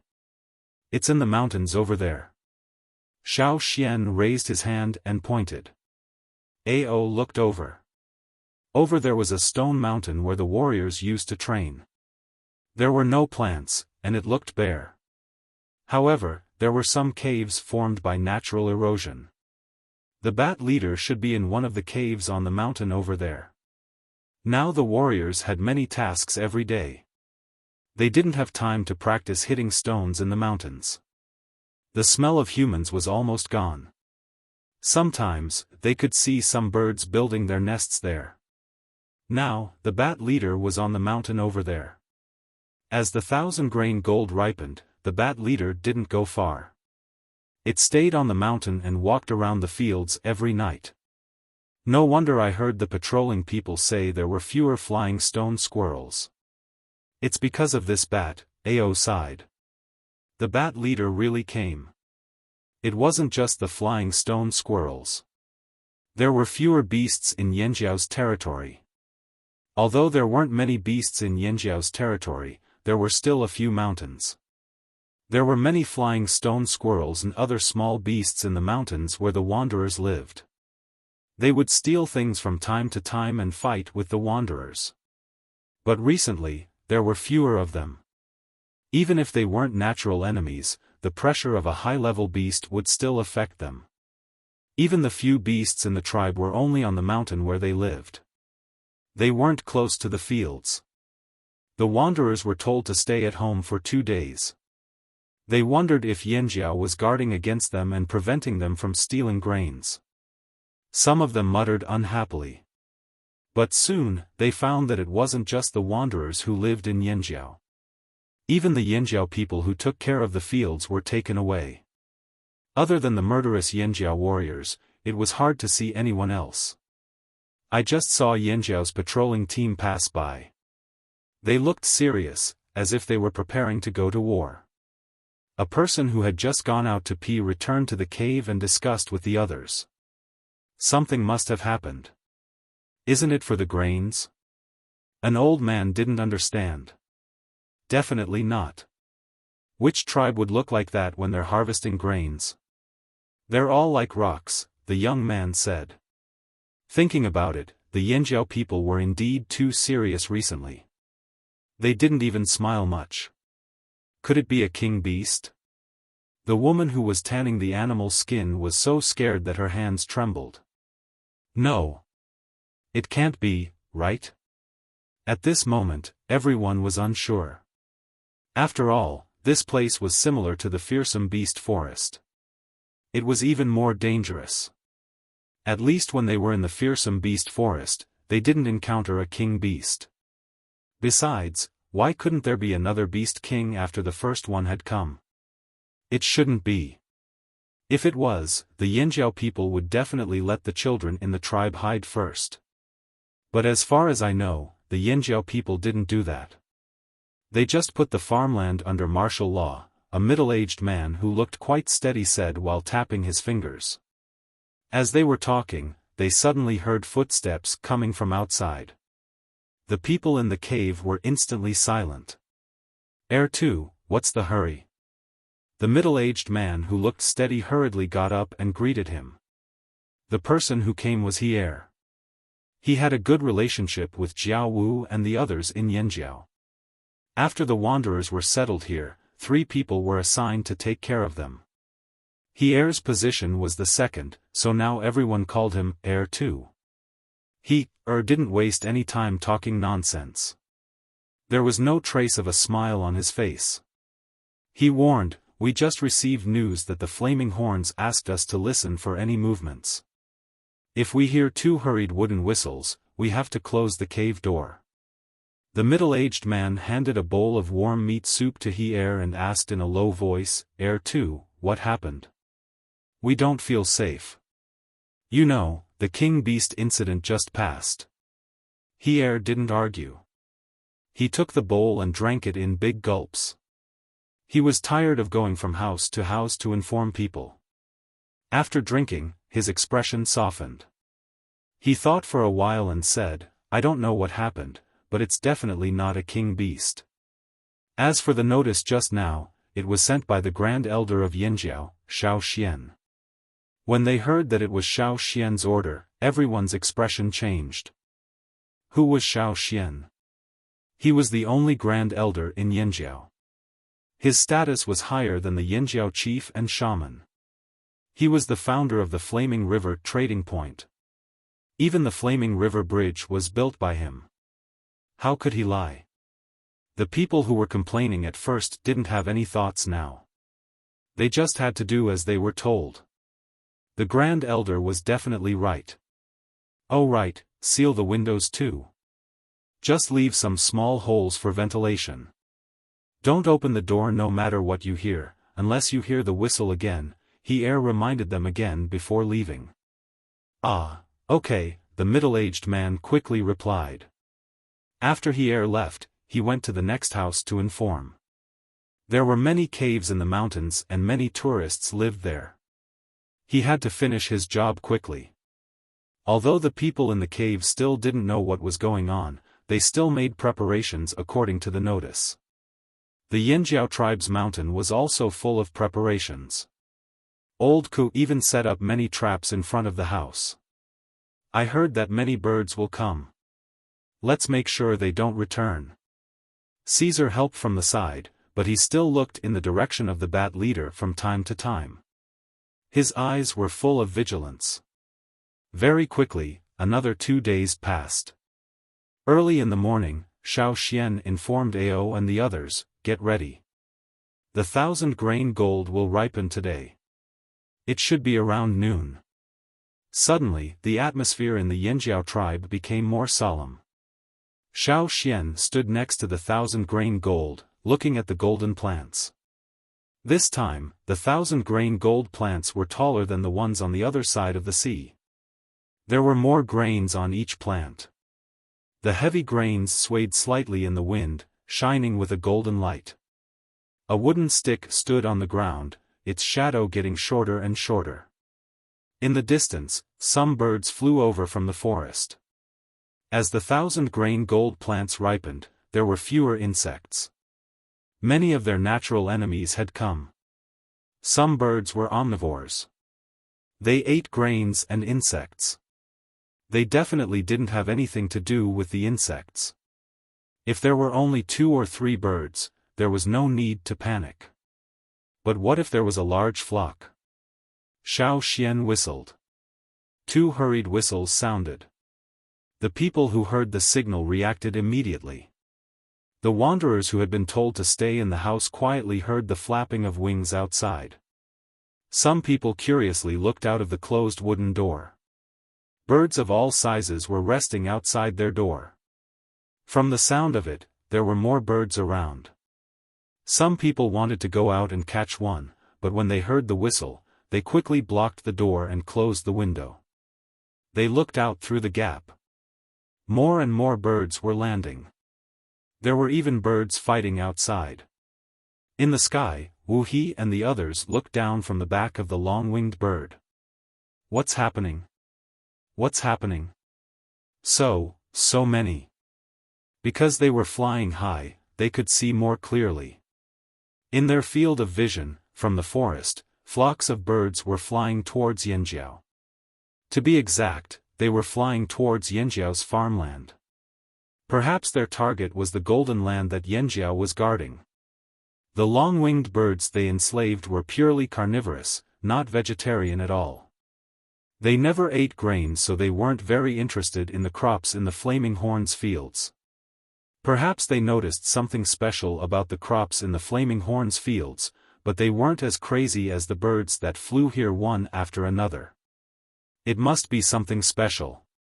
Someone said excitedly. His eyes were burning. I heard that some Yanjiao people once appeared in the golden grain fields outside the royal city. Ji-ju of the golden grain fields gave them some gifts, Wu He said. Wu He had asked around and learned some things that surprised him. Otherwise, he wouldn't have set Yanjiao as his first target after crossing the sea. Hearing this, the others' eyes became even more heated. Could it be that the land below was planted with the seeds from Ji-ju of the golden grain fields? Maybe it's something that was secretly planted in the golden grain fields? Good. We didn't come here in vain. Chang Lu and the others couldn't help but rub their hands together. They couldn't wait to go over and sweep everything clean. What kind of place was the golden grain fields? It was the land of the famous Ji-ju. The grains that were produced there were important to the nobles of the royal city. The guards there were carefully selected. They weren't ordinary guards in the royal city. Among the fields outside the royal city, the golden grain fields were the most difficult to enter. If you tried to force your way in or sneak in, it was very likely that you wouldn't be able to leave. Not even a complete corpse would be left behind. Everything would be turned into fertilizer. But Yanjiao was different. It definitely wasn't as heavily guarded as the golden grain fields. Opportunity. Ha, I didn't expect such a harvest this time. Do you see those flocks of birds? Wu He pointed at the birds that were approaching the Yanjiao tribe. He said to the others, let's take advantage of the moment when those birds are causing trouble for Yanjiao. Do we need you to tell us that? With those birds around, they could reduce their presence and take advantage of the opportunity to harvest more. However, unlike the Changlis, the 7 long-winged birds were all nervous. When they looked at the flocks of birds flying towards Yanjiao, their eyes were filled with pity. Xiao Xian stared intently at the 1,000 grain fields in front of him. There were soldiers holding sickles and other harvesting tools at every corner of the fields. They were waiting for Xiao Xian to give the order to start harvesting. Chapter 689. The wind carried with it the fragrance of the grains. Those with a good sense of smell would notice that as time passed, the fragrance of the grains in the air grew thicker. More and more birds flew over. Some of them had already started pecking at the fields nearby, but they were quickly caught and killed by the guards. The people from the other side of the sea had experienced the harvest of the 1,000 grain gold and were already mentally prepared. But the others were different. Although they had been told a few days ago about the possibility of this happening, it was not as intense as witnessing it with their own eyes. Especially the drumming tribesmen who came to help. They were still puzzled. It was just harvesting grains, was there a need to mobilize so many people? Now, as they looked at the dense flock of birds gathering around them, they felt their scalps twitch. Thank goodness we didn't farm. The drumming tribesmen all thought at the same time. Whether it was the wanderers hiding in the caves or the Yanjiao tribesmen on the mountain, they all saw the birds flapping their wings outside the house. Although most of them were not fearsome beasts, there were too many of them. They were everywhere outside. Old Ku heard the sounds of the traps he set outside, accompanied by the chirping of the birds. Caesar and the other fearsome beasts were busy at the top and bottom of the mountain. Soon, their mouths were full of bird feathers. But the strange thing was, the flock of birds only flew around the edges of the fields. They did not come close to the center of the 1,000-grain gold field. This scene was especially obvious when looking down from the sky. Why don't the birds fly over there? Wuxia looked at the situation below and asked his 6 companions. They know that it's the most dangerous place. After all, the Yanjiao tribesmen guarding there are the strongest in the fields. I heard that the Yanjiao tribesmen often hunt fearsome beasts. They must have a strong killing intent. Maybe the birds have sensed it too, one of them guessed. No, I feel that there must be something there that can make those birds afraid. Another person expressed his different opinion. Something dangerous, the first person sneered. Are you talking about a king beast? If there was a king beast there wouldn't be so many Yanjiao tribesmen. It can't be a king beast. Wuxia agreed. He had personally experienced the king beast incident and knew that the rumors were not as exaggerated as they seemed. The Yanjiao tribesmen would not send so many people to guard a place where a king beast appeared. Then, what could be the reason? The others did not understand. Maybe the Yanjiao tribesmen made some medicine to repel the birds, someone suddenly said. The others paused. Thinking about it this way, it was really possible. Speaking of which, none of the fearsome beasts that the Yanjiao tamed are here. Wuxia scanned the area again. He found out that the giant mountain eagle that chased after them only flew between the forest and the trading point. At most, it went to the mountain in the core residential area of the Flaming Horn tribe. It didn't fly to the Flaming Horn's farmlands even once. That has to be it. Thinking about it this way, the others felt that this should be the closest to the truth. They knew that in the fields of some slave owners, there were times when they would use some medicine to expel pests and birds, but those prescriptions had always been in the hands of very few people and would not be easily spread out. If the Yanjiao tribe could get the seeds from Jiju, then perhaps they also had the medicine to repel the insects? No wonder the long-winged birds don't want to go near that place. Wuxia nodded. He agreed with that guess. Fortunately, the long-winged birds were their beast slaves. Even if they were unwilling, they would do as they were told. They just had to be careful when the time came. The medicine was only effective against insects, so it shouldn't have much of an effect on humans. Come, take some medicine first. One person took out a small wooden bottle from the cloth bag he carried with him. After opening it, he distributed the pills to the others. These pills were not specific to any particular medicine, but they could serve as a buffer. Even if they were poisoned, as long as they were treated in time, they would be fine. They were just going to steal a handful of grains. They weren't going to eat poison, so they would be fine. Quick, get ready. I feel that the Yanjiao people are about to make a move. Wuxia said. When the others heard this, they quickly gathered their thoughts and focused on what was happening below. In the 1,000-grain gold field, Xiaofan quickly glanced to the left.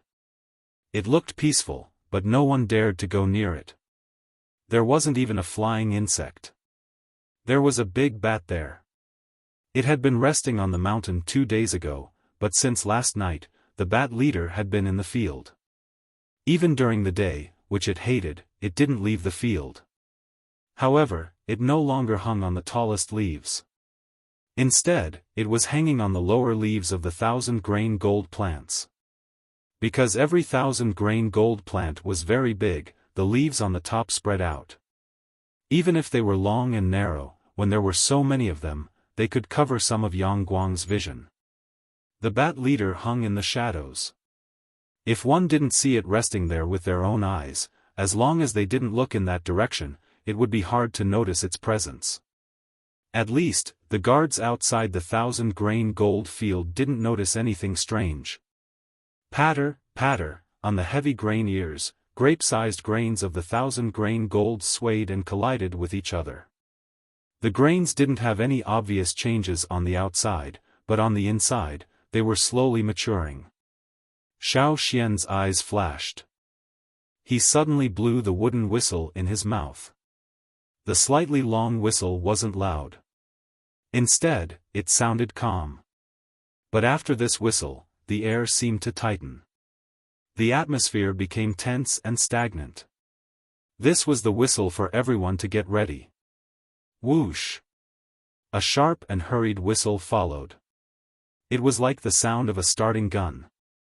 The people who were waiting in all directions instantly shot out like arrows, leaving the bow, heading straight for the valley that had been allocated beforehand. This was indeed more like a battle where every second mattered. The scythe made of animal bones easily cut through the tall stalks of 1,000-grain gold. The people behind him quickly collected the 1,000-grain gold and put them into large bags made of animal skin. Because there were too many 1,000-grain gold planted this time, the survival rate was much higher than the first time. Therefore, they didn't have time to cut the grains individually. They cut them all together. After they were done, they would find a place to deal with them. Otherwise, the surrounding birds would cause a lot of trouble. Everyone's assigned area and route had been planned beforehand. They wouldn't bump into each other while cutting, and they wouldn't take the same route. They would try their best to save as much time as possible. Except for one place. Xiao Xian didn't let anyone near the bat leader's area. That was the biggest variable. As long as they didn't provoke it, the harvest could be completed smoothly. If someone accidentally went over and provoked the bat leader, it would be more troublesome than being attacked by a flock of birds. At the same time, the surrounding flocks of birds that didn't dare to come near seemed to be fighting for their lives. They screeched and rushed over. Looking down from the sky, they could see a flock of birds forming an encirclement. They were closing in on Yanjiao's most heavily guarded field. This is our chance. Wu He and the others were excited. The blood in their bodies seemed to boil. Under the insistence of Wu He and the others, the long-winged bird could only reluctantly make a coo sound and then slowly fly towards that direction. As the flock of birds neared, the bat leader, hidden in the shadows of the 1,000-grain gold valley, opened its blood-red eyes. Whoosh, the wings wrapped around its body spread open. There was a slight sound of wind. In such a noisy environment, the sound of the wind didn't even cause a ripple. No one would hear it. But the moment it spread its wings, the flock of birds that were closing in on it suddenly stopped. It was as if someone had pressed the pause button.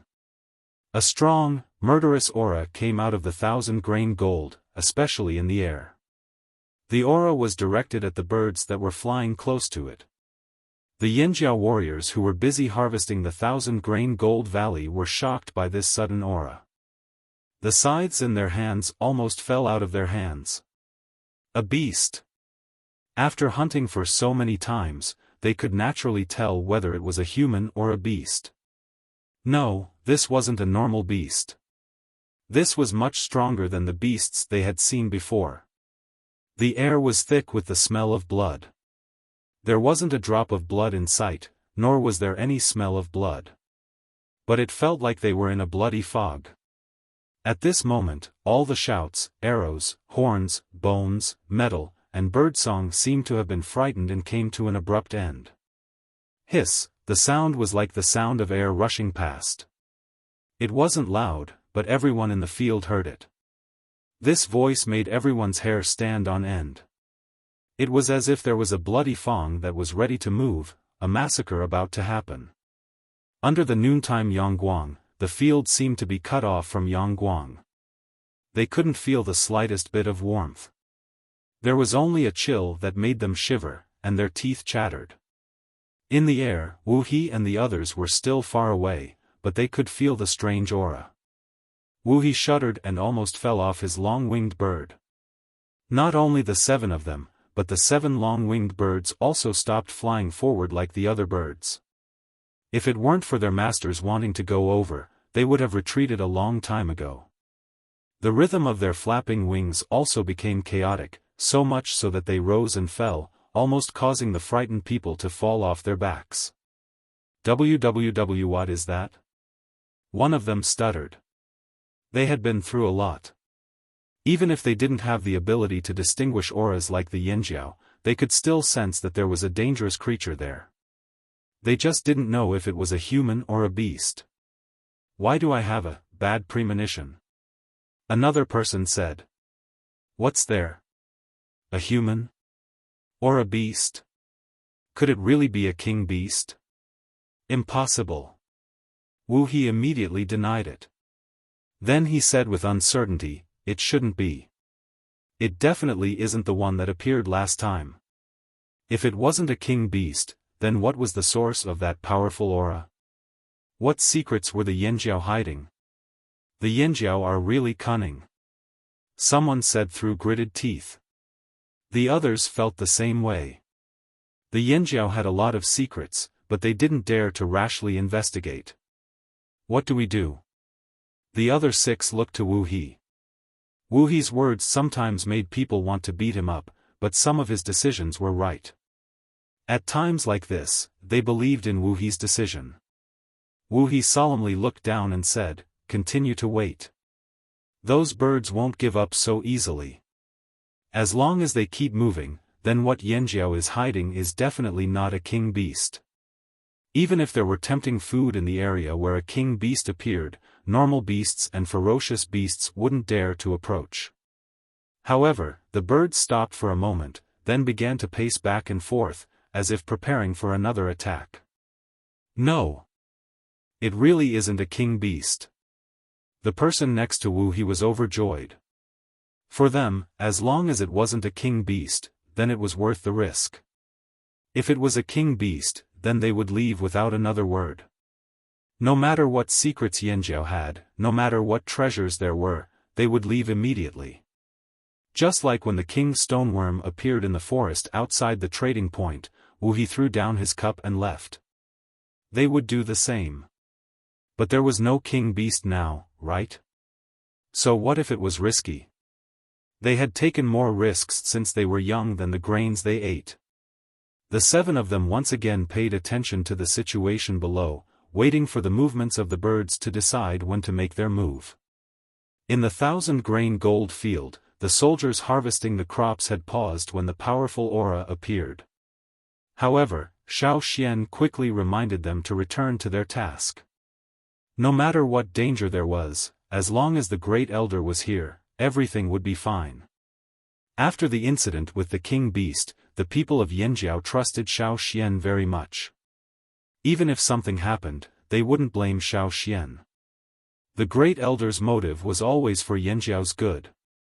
"Xian, those birds are flying over again." Ao pulled his bow and aimed an arrow at the sky. The flock of birds was too large.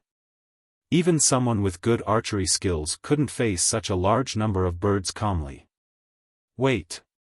Don't shoot for now. Pay attention to that side." Xiaofan pointed his chin in the direction of the bat leader. The bat leader was starting to get angry. That was just a warning. After all, it was daytime and it didn't like to go out in the day. Flying beasts didn't like bows and arrows. Forget about the other fields, it was better not to shoot at the 1,000-grain gold field and the surrounding fields. After all, the bat leader might fly out at any time. If someone accidentally shot and angered the bat leader, this already busy harvest operation would be even more difficult to succeed. Ao thought about it and agreed. He put down his bow and focused on the bat leader's position. He and Xiaofan didn't participate in the harvest operation directly. Instead, they stared at the bat leader.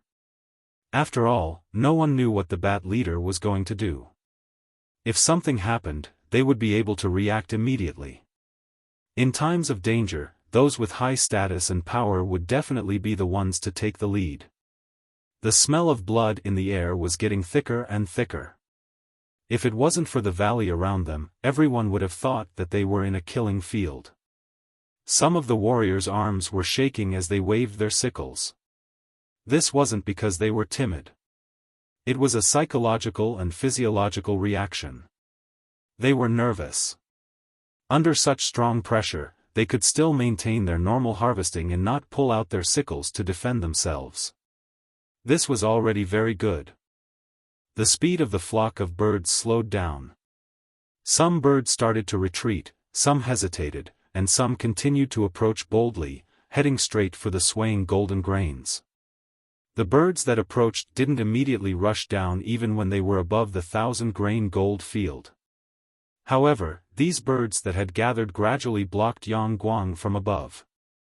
Just as the flock of birds above finally decided to swoop down, and the surrounding birds that were watching also spread their wings and prepared to shoot down.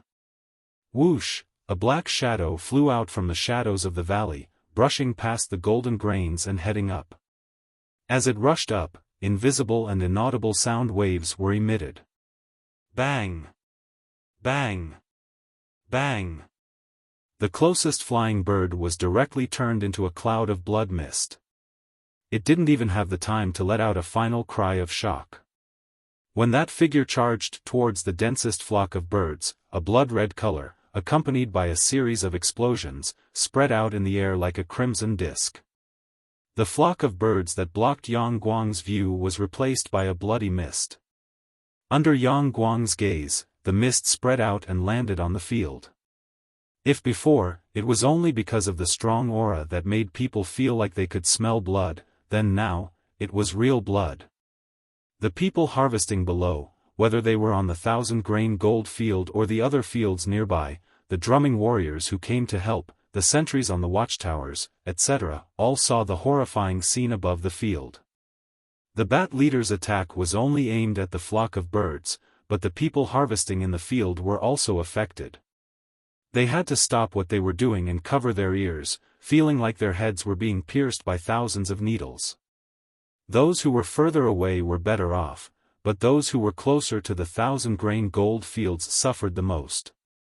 However, they were the strongest among the people in charge of harvesting. As long as the bat leader didn't target them, they could still handle it. They just felt uncomfortable. Ao clenched his bow tightly and looked up. He didn't care about the bloody mist falling on the ground, only focused on the battle above. No, it couldn't be called a battle. It was a one-sided massacre. A flock of birds lured by food and an enraged half-king beast. It was obvious who was stronger. There was a heavy grain hanging from Xiaofan's head.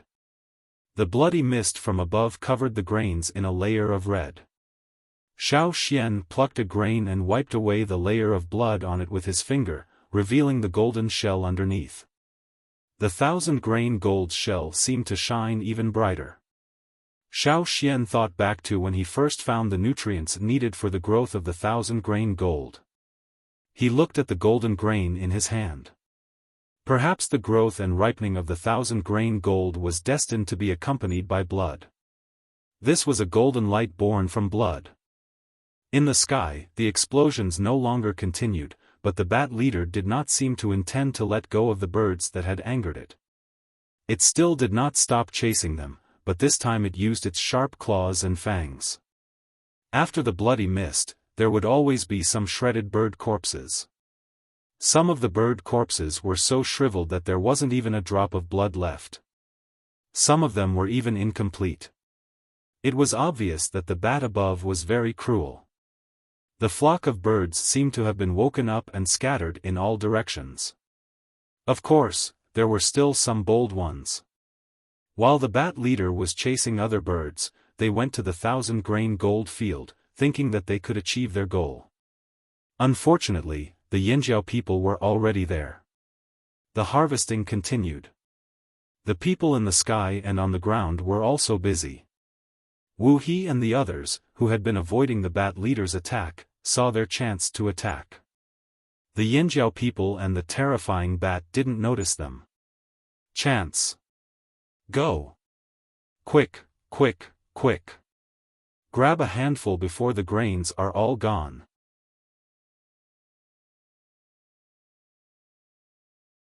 Chapter 690.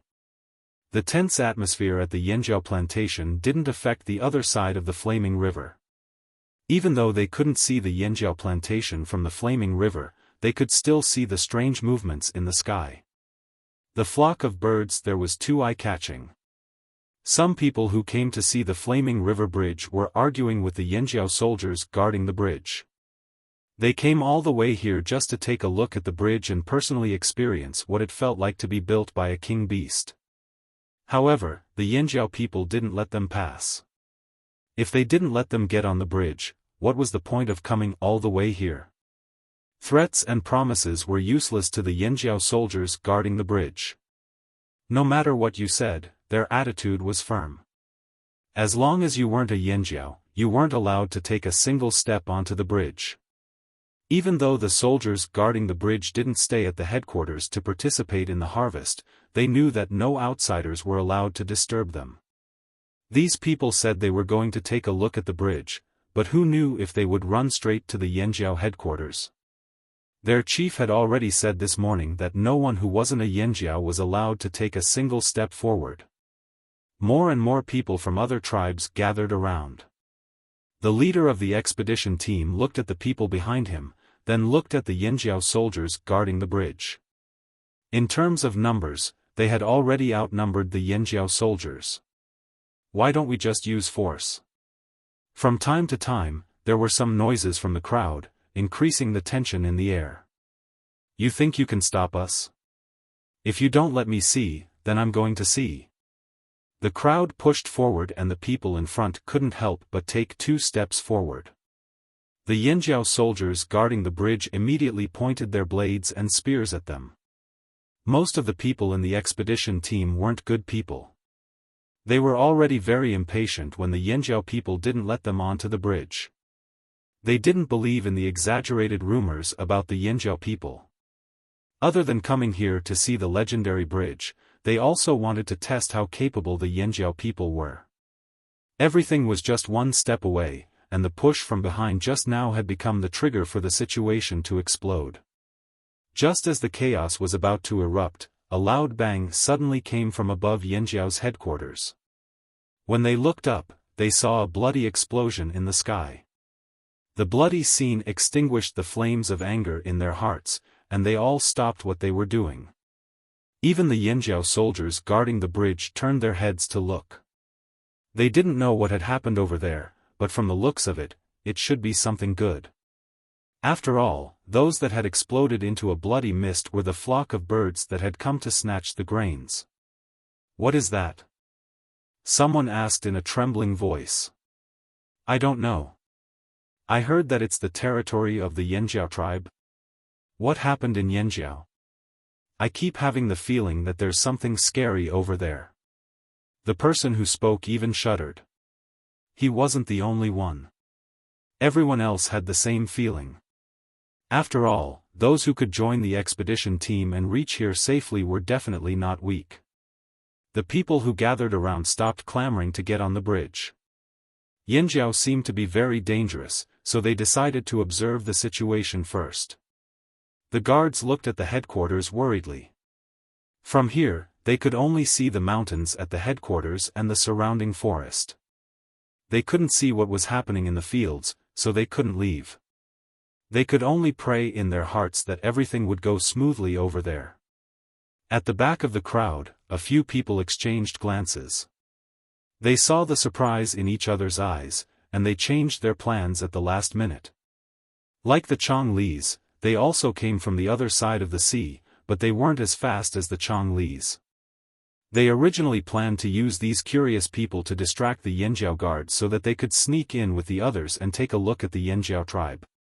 They didn't expect that it would be so dangerous over there. I heard that the Chonglis already sent people over there, someone said in a low voice. The others exchanged glances with each other. Everyone knew what was going on. Looking for trouble and looting a burning house was what the Chonglis did all the time. With the Chonglis here, Yanjiao definitely wouldn't be peaceful. They should wait and observe for a while. They didn't want to meet the Chonglis. On the other side of the bridge, Ta personally led a group of people to guard this side. If the people on the other side couldn't hold on, he would still be here. They definitely couldn't let those people come over today. Recently, because of the Flaming River Bridge, more people came to the Flaming River trading point. These people were also bolder.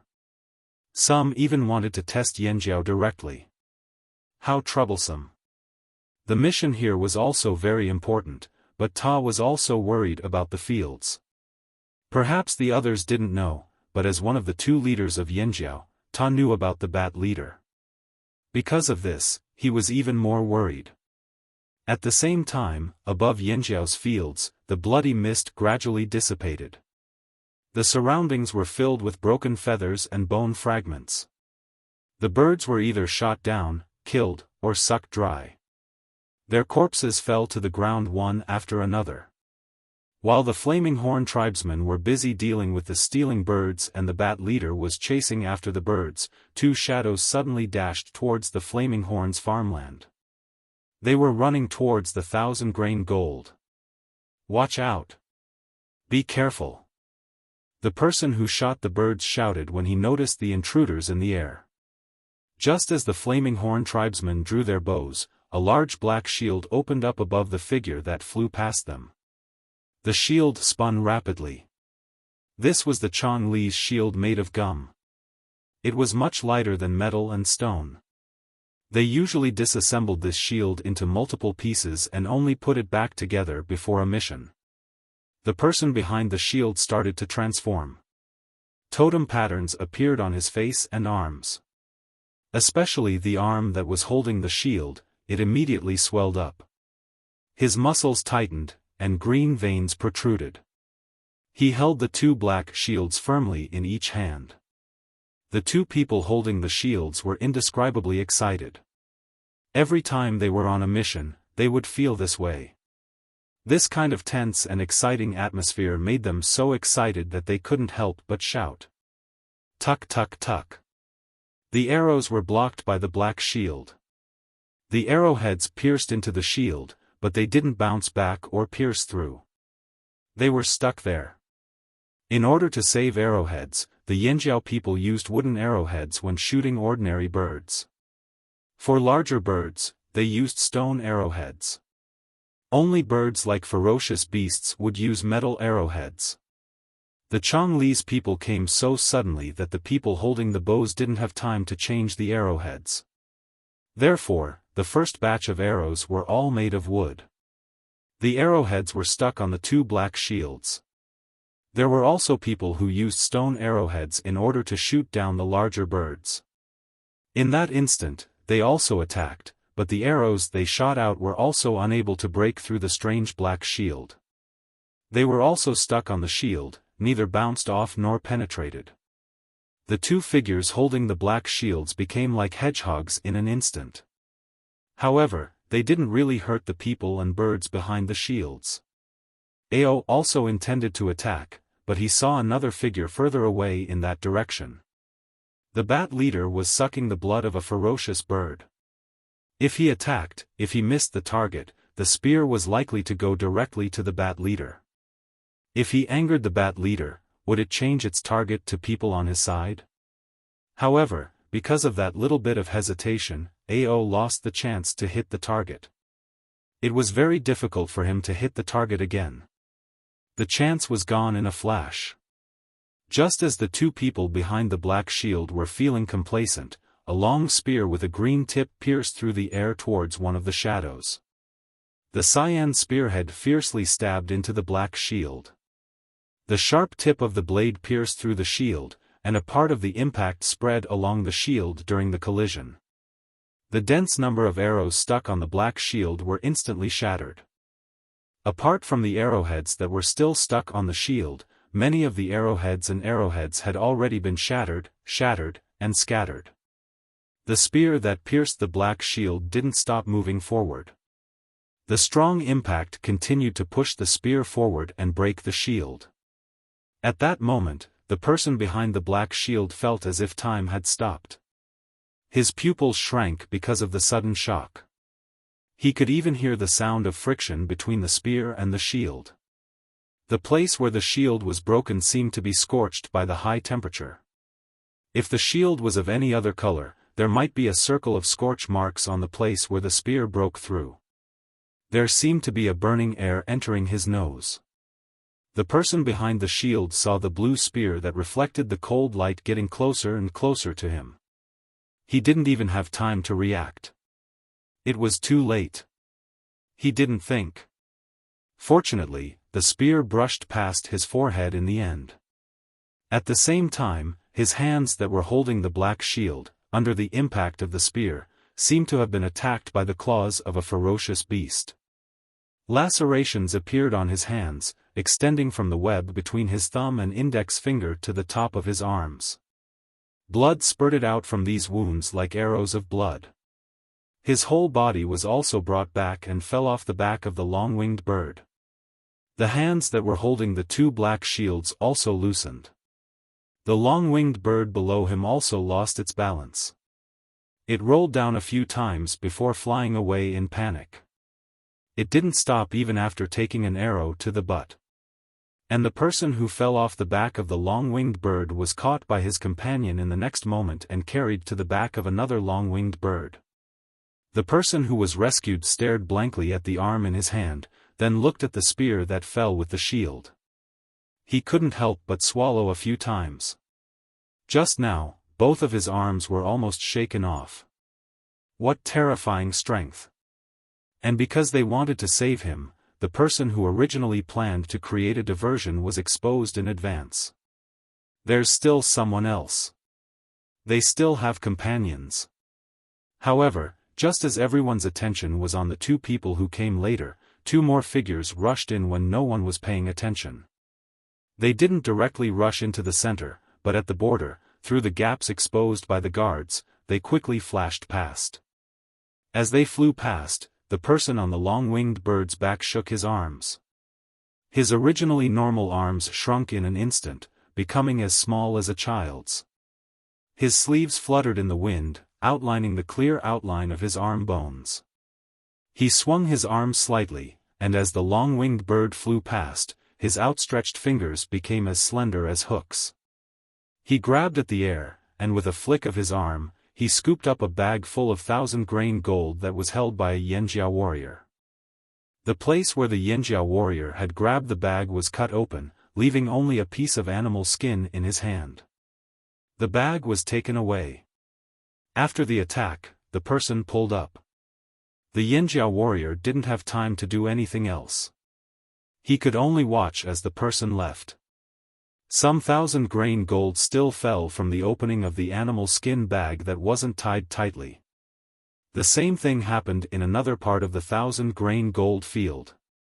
Someone suddenly came in and took away a bag of 1,000-grain gold. The bag was full and tied up, but they didn't have time to move it to the warehouse. Now, it was taken away by a sneak attack. The two of them smirked proudly. If it weren't for the Flaming Horn's tight security, they would have been able to steal even more. However, they probably wouldn't have another chance after this, so they had no choice but to retreat. Let's go. Coo! There was a bird call in the air, and the intruders all retreated. As they left, they let out strange cries, like the cry of a victor after a battle. All of this happened in the span of a few breaths. Ao's expression changed when he saw this. His expression was ferocious, even ruthless. It was obvious that these people worked very well together. They made full use of each other's strengths and weaknesses, using each other's strengths to make up for their weaknesses. If they weren't still in the Flaming Horn's territory and needed to continue working together, they would have immediately flown in different directions. And once they left Yanjiao territory, even if Xiaofan called Cha-Cha back to continue chasing, they wouldn't be able to catch up. After all, there were 7 of them, 7 birds. Ao was about to give chase, but Xiaofan stopped him. You stay here, I'll go.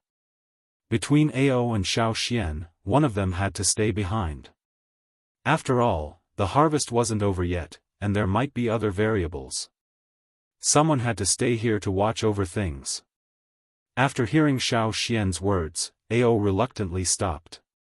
After all, it was useless for him to chase after them. Xiaofan could still get Cha-Cha to help. After saying that, Xiaofan flew in the direction of the figures in the sky. Wu He looked at the 2 bags of fruit in his hands, his face full of pride. Yanjiao, that's all there is to it. Exciting. Huh. Did you see the faces of those Yanjiao people? I didn't see it, but it definitely won't be good. Ha ha ha. My arm was almost crippled, but it's good that we got it. I didn't see those Yanjiao people's faces, but I'm sure they'll look like they've been smashed with bird poop. Hee hee. Hey, don't be so happy yet.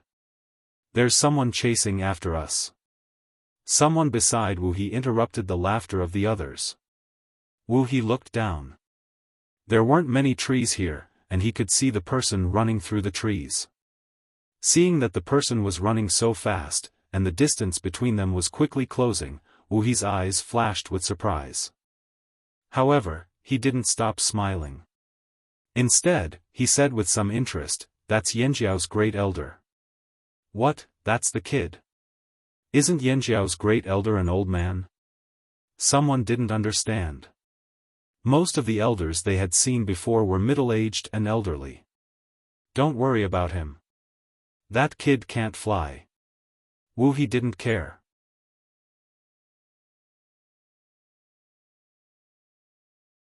Chapter 691. After Xiaofan chased after those people, the atmosphere in the field became heavy. They were too careless. If they had been more cautious, perhaps none of this would have happened. At least, those people wouldn't have been able to escape so easily. Ao was filled with regret now. Even though Xiaofan had warned them that there were others watching them and they had been on guard, after the bat leader showed its might, they thought that no one would dare to come close. Who knew that those people would be so bold? They were crazy. Weren't they afraid of being targeted by the bat leader? Wasn't the explosion of those birds a lesson? But it had already happened, and it had happened in an extremely humiliating way. 2 bags of 1,000-grain gold had been stolen in front of everyone. It was like a slap to the Yanjiao people's faces, a vicious slap. The Yanjiao people present were stunned. Although the 2 bags of 1,000-grain gold were not even 1/10 of the total harvest, this was a different matter. It was a failure for the hunters to have their prey stolen, let alone the 1,000-grain gold that they had been taking care of for so long. Perhaps the trading point, the king beasts, the flaming river bridge and other things had made the Yanjiao people arrogant. They were no longer as vigilant and cautious as they should have been. This was a big mistake. Even Ao himself had to admit that he had been in a bad mood recently, especially when he hadn't thrown the spear decisively. If he had cooperated with Xiaofan and thrown the spear, even if they still couldn't change the outcome of the stolen grains, at least 1 or 2 people would have been left behind. He looked up at the sky again. The bat leader was killing even more savagely. It probably knew what was happening below, but it didn't chase after them. If it did, it would have to give up on this more important place. It could only guard here. It wasn't a tamed beast, so it wouldn't be as obedient as a cha-cha. Its goal was different from the Yanjiao people. It would be angry if something was stolen from under its nose, but it wouldn't chase after those who stole the grains. It knew how to weigh the pros and cons. It would only guard the more important place. Relying too much on external forces was not good. Ao sighed inwardly. The timing of those people's appearance was too good. If they had been a moment earlier or a moment later, they might have failed. Perhaps they had also considered the attitude of the bat leader and the craziness of those people. He had thought that only a bandit was capable of such a feat, but who would have thought that there were others as well? The robbers liked to appear at night, but these people were at noon, under the scorching sun, under the watchful eyes of everyone. Ao felt that compared to the theft, this slap was even more painful. Of course, now was not the time to blame himself. There was no time to reflect. Keep your spirits up, all of you. It's not over yet. Ao roared. So what if he was unwilling? It was better to settle the matter at hand first. This time, he would treat it as a lesson. Ao didn't think that Xiaofan would be able to stop all of them. Looking at their actions and cooperation, he knew that they were all veterans. Cha-Cha alone wouldn't be able to stop all of them. At the side of the flaming river bridge, Ta turned to look at the sky. 7 figures flew past the forest not far away. They probably knew that there were people guarding this area, so they didn't approach.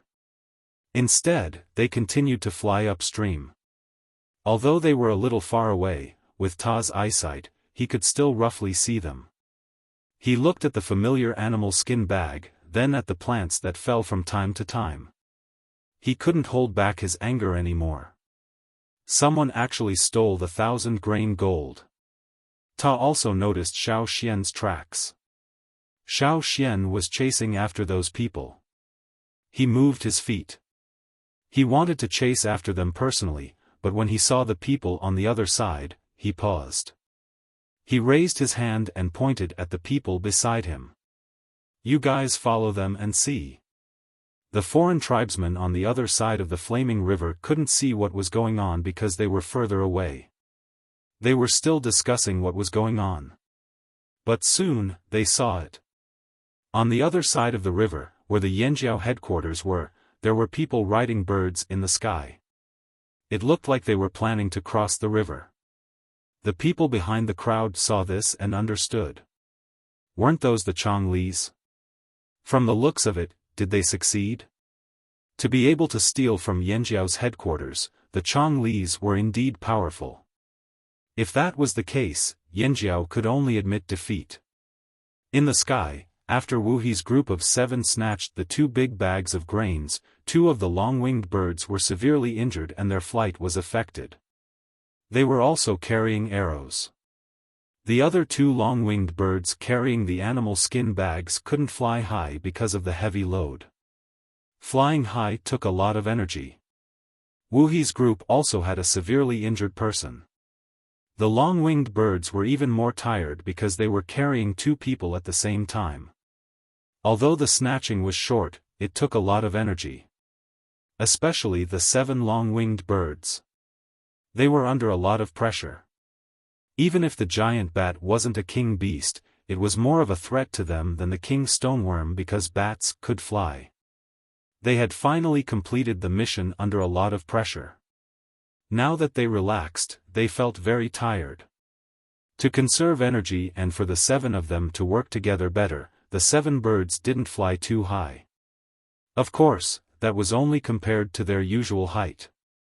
Even if they weren't high, it wasn't a height that the beasts on the ground could reach. They flew above the forest and maintained a certain distance from the canopy. This allowed them to conserve energy and avoid the threats on the trees. This was the height that many experienced birds liked. Cha-Cha also maintained this distance in the past. As long as they flew fast enough, the people on the ground wouldn't be able to hit them unless they were sharpshooters. They chose to fly upstream because there weren't many people on the flaming river. They definitely wouldn't fly upstream because they didn't want to enter the forest full of fearsome beasts. They had to cross the river. On the other side of the flaming river, the tribes weren't evenly distributed. This was what Wuxi found out. He also knew that the Yanjiao people had gone downstream before. There must be more Yanjiao people downstream who were familiar with Yanjiao.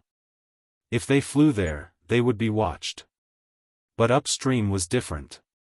As long as they crossed the river, there would be fewer tribes upstream and fewer people watching them. That way, they could escape faster.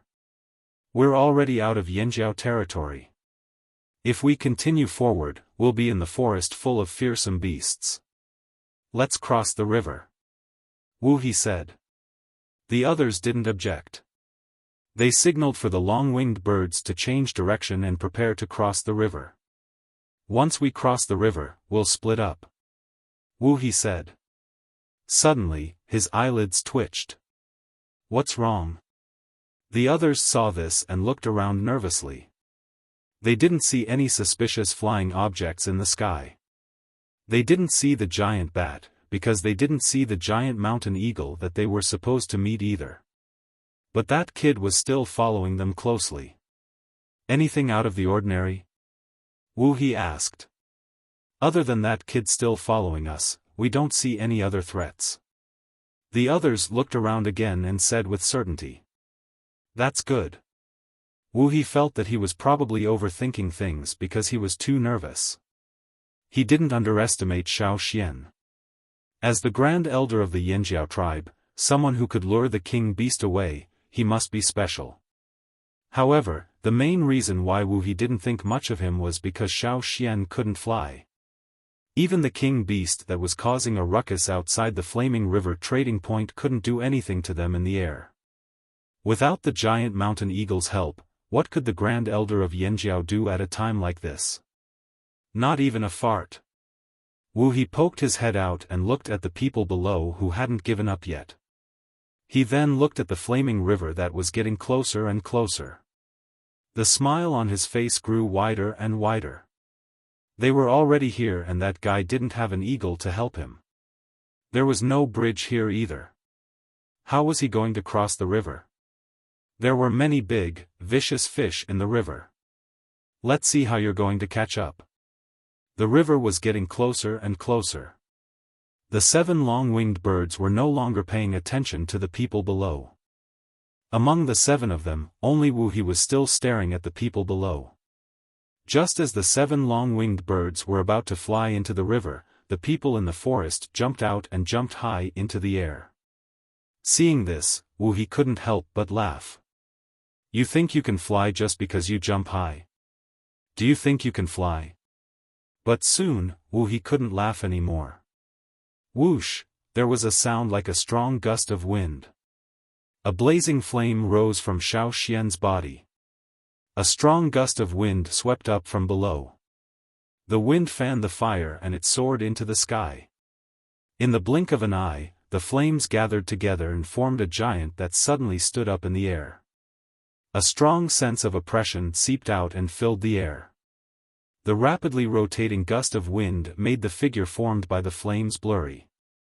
The flames that floated out of the giant's body didn't make it look strange. Instead, it made it look even more intimidating, like the mane of an angry beast.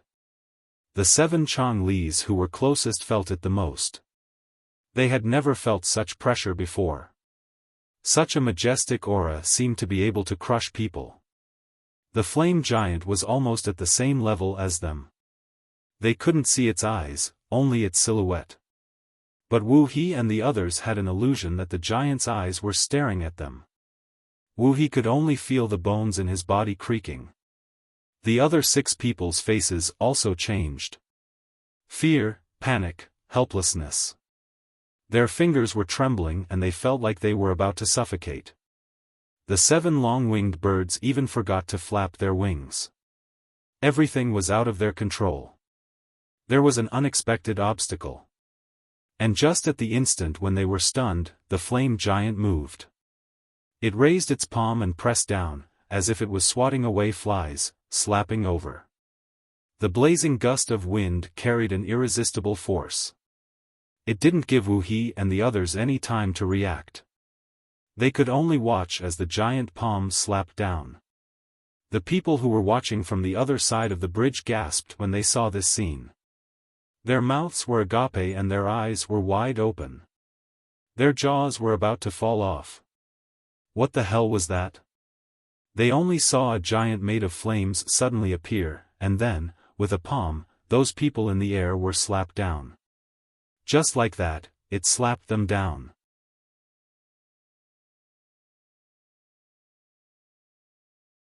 Chapter 692. With that slap, 5 of the 7 long-winged birds in the air fell to the ground. The other 2 weren't hit directly but were swept away by the force of the slap. They spun a few times in the air and barely managed to steady themselves before crashing into a tree. These 2 birds were lucky but the other 5 weren't so lucky. Although it was just flames, the force of the slap was real. When the flame giant's palm slapped towards them, it directly passed through their bodies. However, the force of the slap still carried a scorching air current, as if it wanted to burn them up, causing them to feel a burning pain. That was not a real flame, it was a fire seed flame that was activated by totemic power. It was similar to how some people would have flames on their skin when they activated their totemic power. Everyone could understand this, but the difference was that no one had ever created such a huge giant like Xiaofan. This was not something they could understand. Perhaps only those who had participated in the Flaming River banquet would not be surprised by this. Many tribesmen were fearful of unfamiliar and seemingly powerful forces. The scene in front of them left them stunned for a long time. It wasn't until the flames on the other side gradually disappeared that they trembled as if they were frightened. The Yinjiao tribesmen guarding the bridgehead looked away. Others might not know what that was, but they knew very well. They couldn't help but sigh with pride, as expected of the head elder. Thinking of the trouble ahead, the Yinjiao tribesmen guarding the bridgehead immediately became serious. They looked at the foreign tribesmen who were causing a ruckus. The head elder's actions just now gave them confidence. They didn't need to think too much. They just needed to do what they were supposed to do. If they couldn't stop these people, the head elder and the others would naturally deal with them. Seeing the Yinjiao tribesman guarding the bridgehead looking at them, the one who caused the ruckus earlier changed his expression and forced out a laugh. Ha! He then turned and left. What a joke, they didn't want to go over and get slapped. They didn't want to rush over and meet the same fate as those who had been slapped. What if that flame giant had targeted them? Seeing that the situation wasn't right, they gave up on the idea of rushing in. Although the Yinjiao tribesmen were different from the rumors, they were still quite fearsome. For the time being, they didn't want to directly confront Yinjiao. As for the probing they wanted to do before, whoever wanted to test him could go ahead.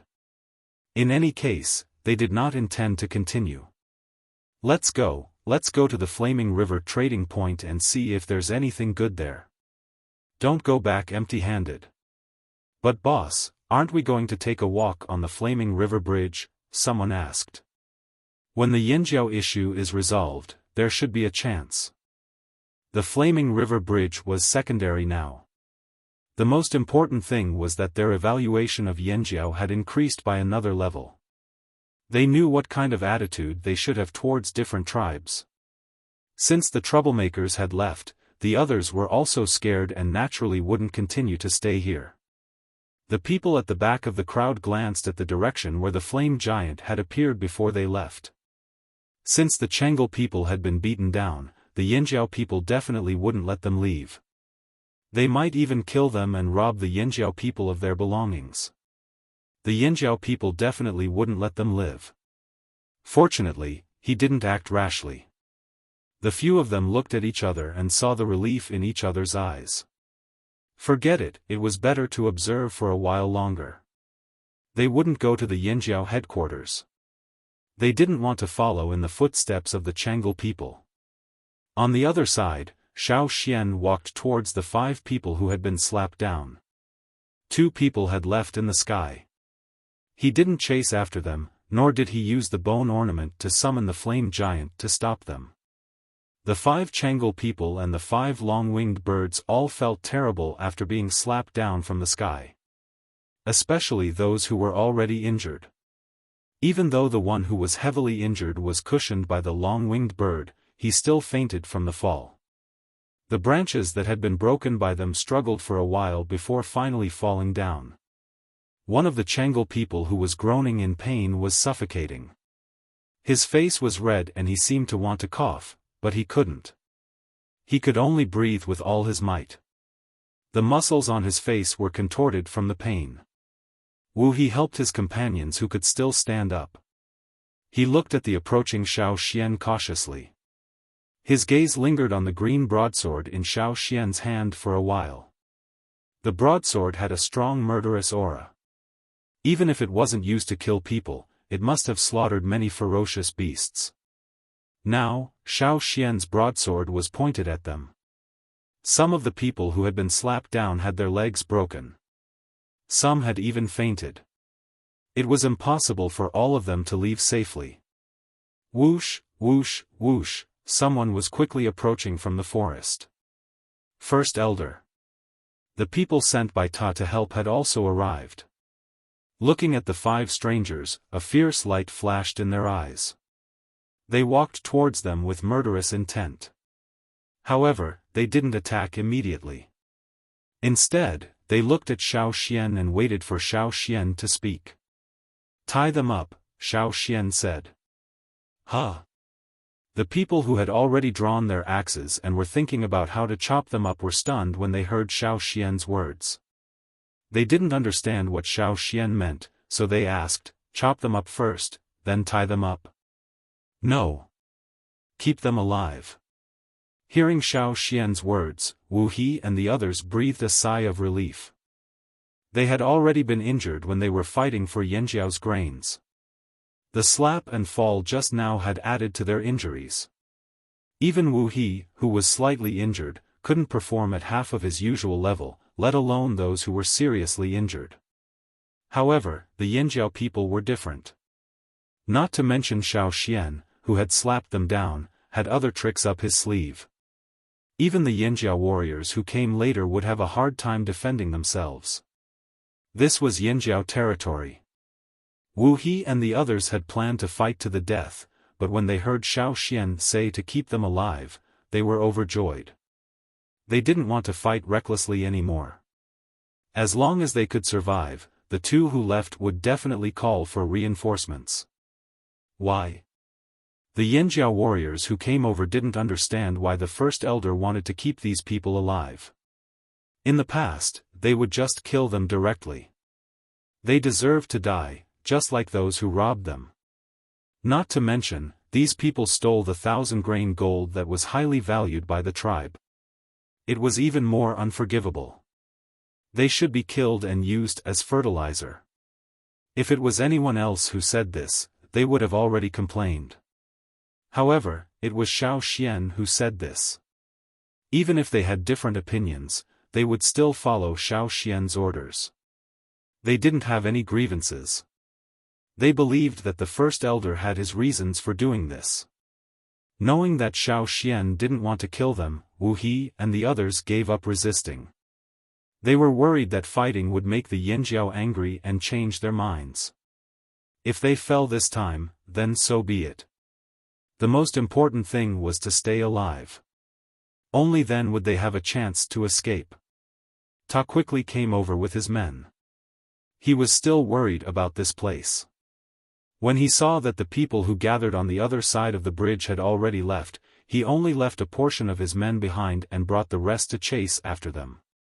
Ta also didn't understand why Xiaoxian wanted to keep them alive. This wasn't Xiaoxian's style. He had never done this when he encountered robbers in the past. However, this wasn't the time to ask. He ordered his men to tie up the 5 annoying strangers with straw ropes.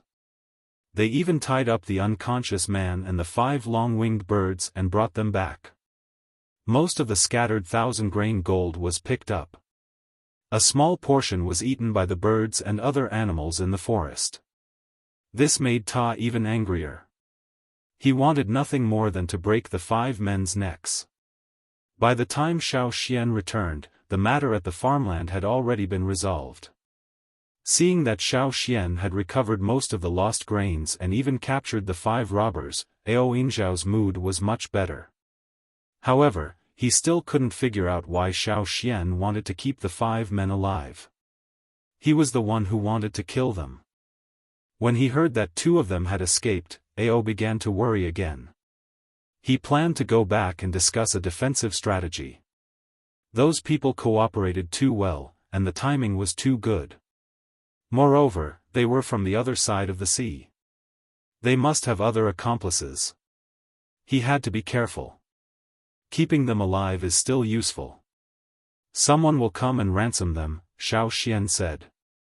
What can they use to ransom them? Ao asked casually. Money? Yanjiao didn't lack that. Food? They didn't lack that either. Metal? Unless they brought over nuclear seeds, they wouldn't be interested in ordinary metal wares. Yanjiao's new bronze wares were better than most of the metal wares on the other side of the sea. Then what other deal could tempt Yanjiao? Ao couldn't figure it out. If it was just some money, he might as well kill these people to vent his anger. That would make him happy. I need them to do something, Xiaofan said. Although Wuxia was a bit far from them, he could tell what they were talking about from the movements of their mouths. Thus, he didn't need to hear. He could roughly guess what Xiaofan and Ao were talking about just by looking. It wasn't complete, but he had a rough idea. Although he'd guessed that Xiaofan had a use for them, or that he wanted to exchange them for something, he didn't expect that what they wanted wasn't money or anything else. That guy's goal seemed to be Chang'e, and not just the 5 of them. Wuxia's heart skipped a beat when he thought about what had happened. Xiaofan had slapped them down from the sky at the flaming river on purpose. He was using them to establish his authority. With Xiaofan's speed, he could have slapped them down from the sky at any time, but he'd waited until they were near the river. At that time, there were many eyes on the other side of the river. They'd wanted more people to see how they were going to steal from Yanjiao territory. They hadn't expected things to turn out like this. They believed that those who saw that scene would temporarily restrain their restless thoughts. However, Wuxia couldn't guess what Xiaofan wanted the Chang'e people to do. Lock them up first. Xiaofan pointed at Wuxia and the others. Don't tie them up with straw ropes. Use chains. Straw ropes will make it easy for them to escape. Those who'd been thinking of ways to get rid of the straw ropes could only give up. The Yanjiao people had actually made these sturdy chains. After Wuxia and the others were taken away, the farming stopped for the time being. Several Yanjiao executives gathered for a discussion. Wuxia had already told them where they came from. Zheng Luo and the others had also heard of the Chang'e people. What else can the Chang'e people do besides cause trouble? Zheng Luo looked at Xiaofan. Let them bring a letter to the other side of the sea. After all, we still have too few people. Zheng Luo didn't understand at first, but he quickly understood. His eyes lit up and he clenched his fist and pounded the stone table beside him. That's right, we really don't have enough people.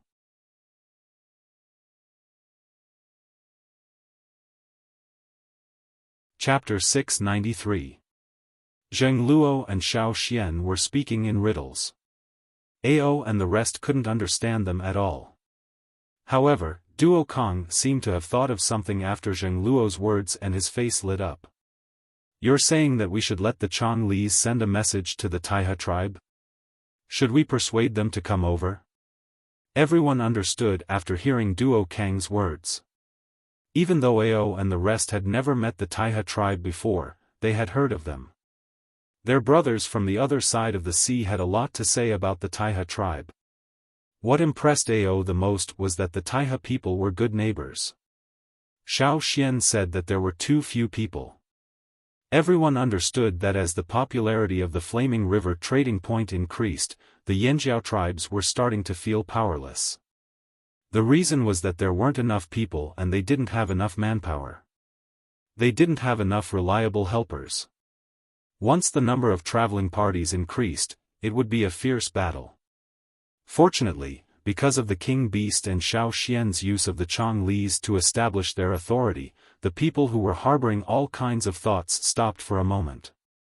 However, this wasn't a long-term solution. They couldn't let children who had just learned to walk become warriors who could hunt and fight within a year. Increasing the population wasn't something that could be done in a short period of time.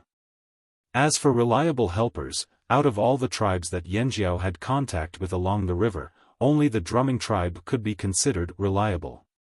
Even the Rain tribe couldn't be considered as reliable. However, the Drumming tribe didn't have many people. No matter how they thought about it, they were still lacking a lot of people. Now that Xiaofan suggested this, everyone in the room was tempted. Even though the Taihe people aren't very likable at times, they're still trustworthy. Otherwise, we wouldn't have been neighbors with them for so many years. Plus, it was our ancestors who chose them in the first place, said Zheng Luo. They used to quarrel with the people of Taihe River, but those were just small fights. When there was a big problem, they would still work together, just like the salt mine incident. The salt mines had been abandoned because of the appearance of the salt beasts. With the salt beasts there, no one dared to dig in the salt mines. And without Yanjiao, the Taihe people's lives would be much more difficult. Back then, it was because of the Yanjiao that the two tribes joined forces. It was enough to make the other tribes in the forest not dare to make a move against them. But if it was only the Taihe tribe, it would not be much of a deterrent. It is indeed a good idea, but what if they are not willing to come? Ao asked. Explain the situation here clearly. They should be willing. Of course, it's still up to them to decide. Zheng Luo felt that the possibility of the Taihe people coming over was very high. The Taihe tribe had moved their nest a few times before. They did not have deep feelings for that piece of land. In terms of tribal interests, moving here was also beneficial for the Taihe tribe. After the disaster, Zheng Luo knew that the two continents were close. He wanted to go over and see the Taihe people and persuade them to move here. They could still be neighbors, but he knew that the slave masters on the other side of the sea were very vigilant against Yanjiao. The situation in the desert near the sea was very strange, so he could only give up. With the establishment of the Flaming River trading point, everyone was very busy and did not have time to travel. Now that Xiaofan mentioned it, Zheng Luo saw an opportunity. The Changlu people were the best people to send a letter. The people on the other side of the sea would definitely keep an eye on the Yanjiao people. If Yanjiao people went over, they would definitely capture them immediately. But what if it was the Changlu people who went over? People on the other side of the sea would probably want to stay as far away as possible from this kind of annoying character. But, what if the Changlu people don't want to?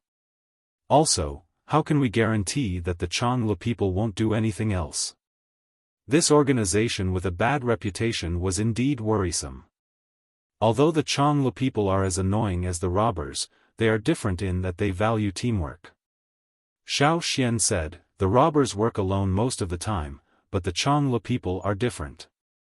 They work very well together. Also, when they appeared in the field, they were willing to expose themselves in advance to catch their fallen comrade. It's clear that they care about their own people. Also, I photographed 5 people. One of them was seriously injured and unconscious, one of them couldn't move because of his injured legs. Of the other 3, one had a broken arm and the other 2 only had minor injuries. They could have left immediately. I was the only one there, so the 3 of them had a high chance of escaping if they split up. But they didn't abandon their comrade who couldn't escape. So I thought that no matter if they were dead or alive, the Changlu people would definitely come back. If they were alive, they could still negotiate with the Changlu people. After listening to Xiaofan's explanation, the others nodded. That was right. Ao was initially wary of the Changlu people, but now he hoped that they would come quickly. That way, Xiaofan's plan could be carried out. Then, let's prepare the letter to the Taihe people, Xiaofan said. The others understood that no matter how close they were to the Taihe people, they had to show their sincerity. If only Zheng Luo and Duo Kong left a message in the letter, the Taihe people might not fully believe it. After all, Zheng Luo was no longer the leader, and Duo Kong was only one of the 2 leaders. After the discussion, Ao stopped Xiaofan. The bat has left, but it took a bag of grains with it. It wasn't the biggest one, but a small one. After harvesting the 1,000-grain gold, the people quickly removed the grains from the ears and put them in other bags. The bags used to store the 1,000-grain gold were all big bags, but Xiaofan asked them to use smaller ones. When Ao went to check at night, he found that a small bag was missing. The bag was about the size of a human head. There was an open window in the warehouse, and there were many people guarding outside. The bat was probably the only one who could sneak in and take the 1,000-grain gold away. Also, I didn't see it tonight. Is it still nearby? Ao asked. Not anymore. Xiaofan didn't sense the bat leader's presence. It might have taken the bag of grains back to the Bat Mountain. Could it be that it was just helping us? It didn't take a lot of grains, Ao sighed. Xiaofan glanced at him. You're thinking too much. It just thinks that these things belong to it, and we're just its little brothers collecting food for it. Why is it protecting the 1,000-grain gold? It considers the 1,000-grain gold as one of its favorite foods, and it doesn't allow other people or animals to get close. It's a typical behavior of an animal protecting its food. As for why it only took a small bag, it's because it's easier to move around. The big bag can't fly, and it's quite far from here to the Bat Mountain. Will it come back for the rest of the 1,000-grain gold? Ao asked. I don't know. We can check every day. If we eat the 1,000-grain gold, will it get angry? Ao was still worried. He didn't even dare to eat what he grew. It was so frustrating. Probably not. If it doesn't allow us to touch the 1,000-grain gold, it will threaten us. Beasts protect their food. They'd rather let their food rot than let unrelated people or animals take it away. At least for now, the Bat leader didn't exclude the Yanjiao people as its own people. Then I'm relieved. After resolving his doubts, Ao finally relaxed.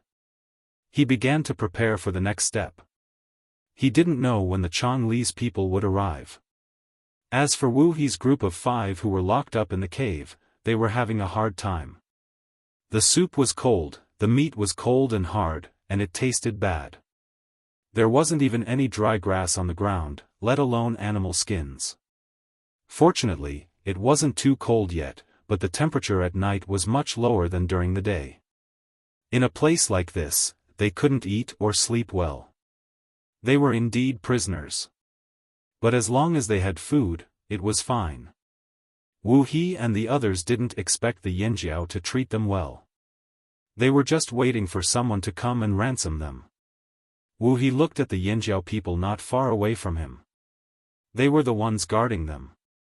Now, they were cooking the meat soup. The rich aroma was still hot, and it wafted through the cave. Wu He took a deep breath and felt even hungrier. He looked away from the soup pot and tried to shift his attention to something else. The Yanjiao people were talking about something. Wu He couldn't hear them clearly, but he could guess what they were talking about from the movement of their lips. Hey, when the great elder summoned the flame giant, he smacked them down with one slap. Do you know how they looked when they were tied up? They looked like they had been smashed with bird shit. Ha ha ha, a Yanjiao warrior said. Wu He, who had deciphered this, was speechless. Those words sounded familiar. As he continued to observe the Yanjiao guards, Wu He realized that the Yanjiao people had mentioned the word bandit. It seemed to be the name of a tribe. I feel like the Chongli's are just like the bandits. They make people want to kill them. Actually, if the great elder hadn't spoken, we would have done it. But the bandits seem to be harder to catch. Up until now, we've only caught one bandit, but the Chongli's caught 5. Another Yanjiao warrior said to his companion. The content of his words made Wu He very unhappy. Bandit? What the hell was a bandit? How could they be compared to the Chongli's? Why did the Yanjiao people say that they were stronger than the Chongli's? Was there someone here who could compete with the Chongli's? Wu He tried every day to find out more about the bandits from the guards and waited for the Chongli's to come and save them. On the 5th day after Wu He and the others were captured, the Chongli's finally arrived.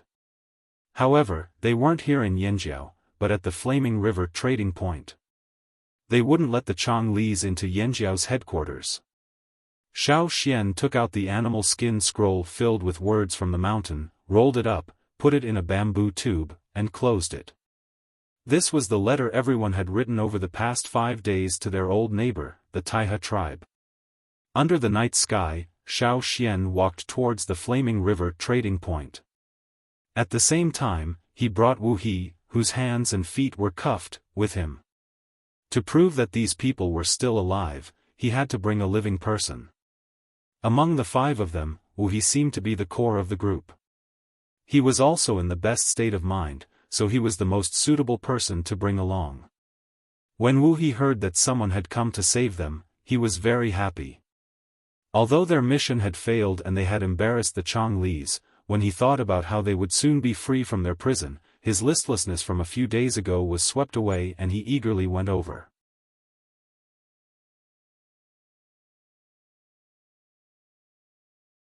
Chapter 694. When Xiaofan arrived at the Flaming River Castle, the Flaming River trading point was already very quiet. Only a few houses were lit up by water moon stones and other illuminating crystals. When the guard outside the Flaming River Castle saw Xiaofan, he gestured to let Xiaofan know how many Chonglis were inside so that Xiaofan could be mentally prepared. Xiaofan nodded slightly and brought Wuhi in. Outside the reception room, there were 2 people that Xiaofan didn't know. They were probably from the Chonglis. When they saw Wuhi, they sneered and looked at him with disdain and mockery. Not only did he fail his mission, but he was also caught. This was indeed embarrassing for the Chonglis. On the other hand, Wuhi was even more nervous. He wasn't afraid of being mocked by the 2 people outside. He could always mock them back next time. Who was afraid of who? Everyone had been mocking each other for a long time.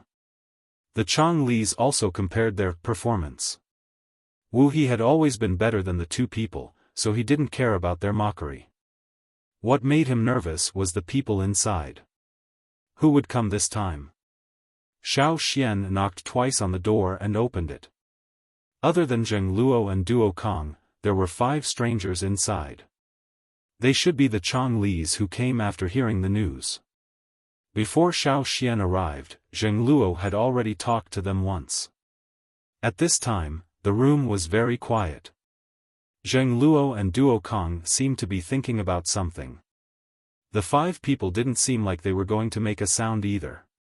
They were all waiting quietly. When Xiaofan opened the door, everyone inside looked at the door. The 5 Chonglis looked at Wuhi at first, then they looked at Xiaofan and sized him up. Among the 5 people, the first person that Xiaofan noticed was the only one who was sitting. The man didn't look strong and was dressed like a tribesman from the Flaming River region.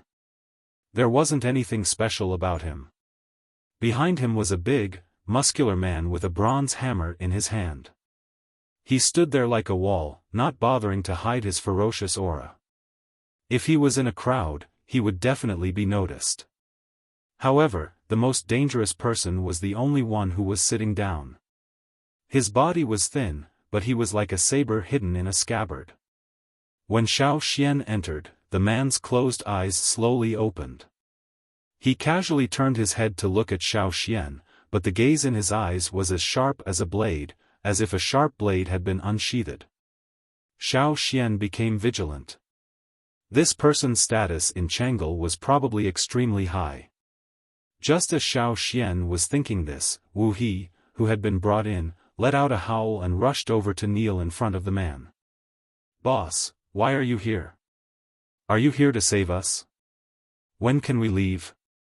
The man glanced at Wuhi, then looked away expressionlessly as if he didn't see Wuhi's howl.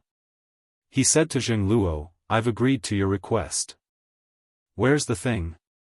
Xiaofan looked at Zheng Luo. When he saw Zheng Luo nod, he took out the bamboo tube. "Don't worry, I said I won't look. I won't let anyone see it before it's delivered," said the man. After that, the man left with his men. He didn't like to talk too much. The more he spoke, the more he revealed. He didn't even look at Wuhi as he left. The 2 Chang'e people guarding the door smiled at Wuhi before they left. Their smiles were filled with schadenfreude. 7 long-winged birds took off from the Flaming River Castle and left the Flaming River trading point. They quickly disappeared into the night. "Boss, are we leaving just like that? Are we leaving Wuhi and the others behind?" On the long-winged bird, One of the Changel people carefully looked at his boss's expression and asked. If they stayed in Yanjiao, Wu He and the others wouldn't be treated well. They didn't know how long they would have to wait for the letter to be delivered. They're howling so loudly. It's obvious they're fine. The others won't be in too much trouble either. Just treat this as a punishment for failing the mission. It was rare for them to cross the sea, but the moment they arrived, they received news that Wu He and the others were captured in front of so many people. How could they not be angry? As the leader of the Changel people, he felt humiliated. If Yanjiao had killed Wu He and the others, he would have organized another round of revenge. However, Yanjiao didn't kill them. Instead, they gave him a strange condition. Actually, delivering a letter wasn't difficult for them. It just took some time. When they thought about the destination of the letter, they couldn't help but suspect Yanjiao's intentions. Yanjiao is very ambitious, sighed the man. How is Yanjiao ambitious? I don't see them declaring war on anyone. Another Changel was confused. Some things don't have to be declared war to achieve. After the Changel people left, Wu He, who was left behind in the Yanjiao tribe, was taken back to the cave and continued to be locked up. It's over. Did the boss give up on us? Asked one of the people in the cave sadly. Definitely not. The boss made a deal with the Yanjiao people. Once the deal is done, he'll definitely come back for us, said Wu He. It wasn't that he didn't understand. He just didn't want to be locked up here forever. Every day, he had to fight with the mosquitoes and insects in the cave. There were also those coarse grains. Yanjiao had planted so many good things, but they only gave them this. Wu He had protested, but all he got was one sentence from the Yanjiao people: a captive should act like a captive. How could he have the nerve to ask for conditions after being caught for stealing? Did bird shit get into his brain? I want to eat meat. Hot, freshly roasted, fearsome beast meat, and soup. Wu He shouted to himself. He didn't expect the Yanjiao people to treat them well. He was just shouting to vent his frustration. Footsteps sounded. Someone had entered the cave. Wu He and the others even heard the few Yanjiao people guarding the cave call out, "Grand Elder." As the footsteps got closer, they could smell the thick aroma of barbecued meat. It was very fragrant. Just by smelling the aroma, they knew that the barbecued meat must have been seasoned well. It was not overcooked, nor was it cold and hard. It must be similar to the spiced barbecued meat they had in the Flaming River trading point. Because of this, they salivated even faster. Wu He wiped away the saliva dripping from the corner of his mouth and looked at the newcomer. You want to eat fresh, hot fearsome beast meat? That's not impossible. Xiaofan came in with a large ceramic bowl. The lid of the bowl had been removed when he entered the cave. The wind blew into the cave, blowing the aroma of the roasted meat into the cave. Wu He took 2 deep breaths. When he heard Xiaofan's words, he scrambled to his feet. His eyes were glowing like a hungry wolf that hadn't eaten for a long time. What conditions? He wasn't stupid. The Yanjiao people would never give them what they wanted without conditions. Xiaofan took out a small black piece and handed it to Wu He. How did you make this? Wu He knew what Xiaofan was holding with one glance. It was from the black shield they used to rob the Yanjiao grains. Xiaofan only had a small piece in his hand. What were the Changlis most afraid of? Temptation. Their curiosity was always weak in the face of temptation, whether it was food or something else. But at this moment, they didn't dare to say a word about the conditions to obtain this delicious food. This was the Changlis' secret. They wouldn't tell anyone, not even if they starved to death.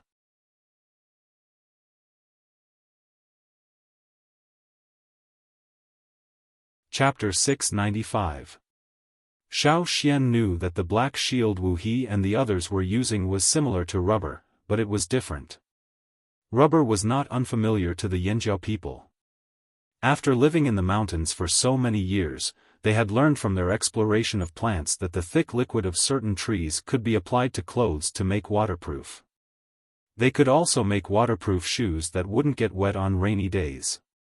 However, the Yanjiao people felt that it was too troublesome and uncomfortable to wear. It affected their movements, so they rarely used it. After all, at that time, technology was lacking and materials were limited. Xiao Xian had wanted to try more, but he realized that the Yanjiao people weren't interested in it. They didn't use it much when hunting, so he put it aside. However, when they were harvesting crops, Xiao Xian was very interested in the black shield used by the Chonglis to steal grains from the 1,000-grain gold fields. That wasn't normal rubber, so Xiao Xian didn't know the steps to make it. The rubber was lighter than the ones Xiao Xian used in the past, and it could block most arrows. Even the spear he threw couldn't completely penetrate the black shield, and part of the spear's handle was stuck in it. Wu He and the others showed an unusually firm attitude towards Xiao Xian's question. Although their eyes were glued to the bowl of meat, they didn't miss a single word. In order to block out the temptation, some of them even held their breath until their faces turned red. Xiao Xian looked at the 5 people seriously and said, "It's fine if you don't want to say it. Let's change the conditions." "Say it." Wu He glared at Xiao Xian. How could they answer such a difficult condition? If they changed the conditions, it might also be difficult for them to speak. Even so, he still had hope. As long as it didn't involve the secrets of the Chonglis, he could say anything, including the secrets of the slave masters. "You Chonglis have been to many places," Xiao Xian said as he observed the 5 people in the cage. The Chonglis were proud of the places they had been to. Even the slave masters might not have been to as many places as the Chonglis. Wu He and the other 4 couldn't help but look pleased. "Then draw a picture," Xiao Xian said. What do you mean? You want us to draw the places we know about?" Wu He dug his ears with his fingers, emphasizing each word carefully to make sure he didn't hear wrong. "We've been to so many places. How can we possibly draw all of them? You don't even know how to draw maps? Forget it then." Xiao Xian took the bowl of meat and turned to leave. "Wait." Wu He stretched out a hand from between the stone pillars. "Why are you in such a hurry? I didn't say I couldn't draw. Why didn't you just say that you only wanted a map?" Xiao Xian stood there without moving. "You can draw?" "Nonsense, of course I can. Come back, that." Wu He pointed at the bowl in Xiao Xian's hand. "Put it down. Let's talk nicely." They would rather starve to death than tell anyone about the creation of the Black Shield. But if it was just a map, they could draw it. Other than the hideouts that the Chonglis didn't want people to know about, they were more than willing to draw the other places, especially the slave masters' cities. "After we draw it, can you let us eat meat every day?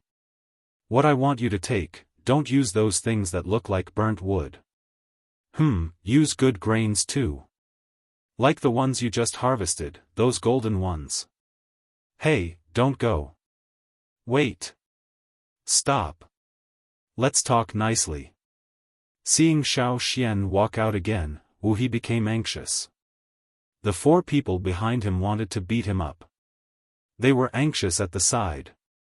They finally had a chance to improve their lives, but it was almost rejected by Wu He just like that. They weren't asking for as much as Wu He said. They only wanted a little improvement. At the very least, they should put some soft hay on the ground, right? The ground was uneven. The broken bones that had just healed almost broke again after lying on the ground for a nap. "All right, tell me. Where do you want to draw it? Once you're done, hurry up and get us some food. I'm starving." Wu He sat on the ground and urged. As soon as Wu He finished speaking, he was kicked to the side. The tall, skinny man looked at Xiao Xian with a smile. His face was full of flattery, as if he wasn't the one who had snatched the grains. He's been starving recently. Great elder, don't mind him. Come, let's continue. What do you want to draw? Where do you want to draw it? How detailed do you want it to be? The tall, skinny man's mouth was bubbling as he asked a series of questions. Draw a simple one first. Just a rough map of the continent over there, Xiaofan said. Wu He and the others cursed in their hearts. Simple? Just as Wu He was about to say something, someone covered his mouth and dragged him to a corner furthest away from the prison door. Only the tall, skinny man was left there to talk to Xiaofan. We'll do our best. Alright, I'll get someone to bring the drawing board over later. I'll also prepare the brushes for you. As for the treatment you mentioned, that will depend on your performance. Xiaofan's last sentence was a warning, don't let me find out that you're faking it. Otherwise, you'll be tortured. Alright, don't worry. The tall, skinny man rubbed his hands and glanced at the bowl of meat. Xiaofan handed the bowl over. The tall, skinny man hugged the bowl gratefully, afraid that Xiaofan would go back on his word. Even Wu He, who was full of resentment, stopped talking and went over to snatch the bowl. The Chonglis liked to enjoy themselves. They never mistreated themselves. Even when they came to this foreign continent, they always had the mentality of having fun. They liked to eat whatever was good to eat, play wherever they could, and find some excitement when they were bored. They didn't care about anything else. To put it bluntly, their mentality was, as long as you let me eat, drink, and play, whatever you want, as long as I can give it to you, I won't refuse. To the other Chonglis, Wu He and the others would live a miserable life as captives if they stayed in Yanjiao. Since Yanjiao promised not to kill them, they would definitely keep them alive. After all, the deal was still in progress. But that was it. Dirty living quarters, coarse and rotten grains, and being locked up in a palm-sized place every day were normal. Perhaps others wouldn't mind, but to the Chonglis, it was torture. Life was meant to be enjoyed, not tortured. They would go crazy if they couldn't enjoy life and freedom. That was why the Chonglis who left the Flaming River Castle all felt that letting Wu He and the other 4 stay in the Flaming Horn tribe was the best punishment for the 5 of them. But those people didn't know that the 5 people who were supposed to be in a worse situation were actually drawing maps for better treatment. Not long after Xiaofan left the cave, someone carried a stone slab that was almost as tall as a person into the cave. Wu He and the others looked at the polished stone slab in front of them. The flesh on their faces trembled. This drawing board is too big. The Chonglis wouldn't reveal the secret of the Black Shield. Xiaofan was prepared for this. His main goal wasn't the secret of the Black Shield, but the map of the other side of the sea. Even if it wasn't complete, at least he could get a rough idea of it from the Chonglis. It would be more convenient for him in the future. The other side of the sea wasn't like here. There were many people on the other side of the sea. Caravans, adventurers, tribes that migrated from time to time, and so on. All these factors would reduce the number of unknown areas on the other side of the sea. On the other hand, because of the primitive fire seed, the tribesmen rarely migrated and never spread out too far. Even the expedition teams would travel back and forth between a few fixed places all year round instead of exploring unknown areas. Now that the few tribes in the central region had started to move, perhaps in the future, this side would develop into the same state as the other side of the sea. But that wasn't something that could be achieved in 1 or 2 years. The Chonglis could provide them with a shortcut that would allow them to understand more about the other side of the sea. Xiaofan would check on Wu He and the others' progress every day. If he was satisfied, he would get someone to change their straw mats. The food was also slightly better, but it was still far from what the Chonglis wanted. Hence, Wu He and the others worked even harder. They believed that if they continued, the straw mats in the cave would be replaced with animal hides, and the food would become more delicious. Life would still be beautiful, and they could still enjoy being prisoners in a cell. Other than checking on Wu He and the others' progress, Xiao Xian spent the rest of his time in the secret underground room of the Flaming River Castle, continuing to study the mummified monster. On the other side of the sea, in the dense forest, it was harvest season again. The Taiha tribesmen harvested all the herbs they needed to harvest, and dried those that needed to be dried under the sun. After the follow-up processing, the expedition team set off again. Every time the expedition team set off, they had the habit of resting for a while at a fork in the road. Although they knew there wouldn't be another team carrying large bags of animal hides, they would still take a look in that direction. This wasn't requested by the team leader, but something that everyone in the expedition team would do. Both teams had decades of chemistry, so it wasn't easy to change it even if they wanted to. After Yanjiao left, they took over Yanjiao's land, but no one moved there to live. First of all, the Taiha tribe didn't have a large population. They could guard their own territory, but it wasn't reliable to split into two groups. Also, Yanjiao's land wasn't good enough. It could grow normal crops, but it couldn't grow herbs. Even if they could, the quality of the herbs wouldn't be good enough. After all, the Taiha tribe had improved their land for generations. After Yanjiao left, the flock of ducks also left. The situation in the forest changed again. Some tribes left, and some came in. There had been more than a dozen battles. It was relatively safe, suitable for living, and not too far from the city, so there were limited resources. In the past, when Yanjiao was still here, Yanjiao and the Taiha tribe worked together. Very few people dared to offend them openly, but after Yanjiao left, the other tribes in the forest treated the Taiha tribe differently.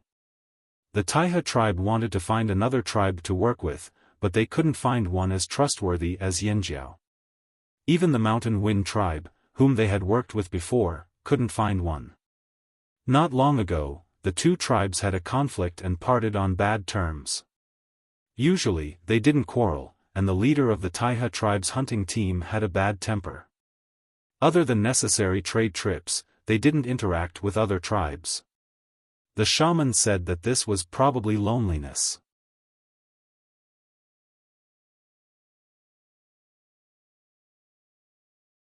Chapter 696. After the expedition team left, in the Taiha tribe, the chief and shaman discussed their next plan. In the past few days, they discovered more tribesmen entering the forest. The Taiha chief wouldn't be so worried if it was just the migrating tribes of the past. This time, it wasn't just one tribe that entered the forest. It was people from many different tribes.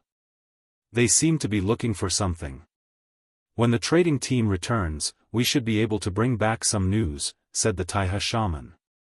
This was not a good sign. Ever since the disaster, the slave masters had been behaving strangely, as if they were preparing for something big. If it had nothing to do with them, then so be it. But the changes in the forest clearly had a lot to do with the slave masters. Tribes like them who lived far away in the forest didn't have much information.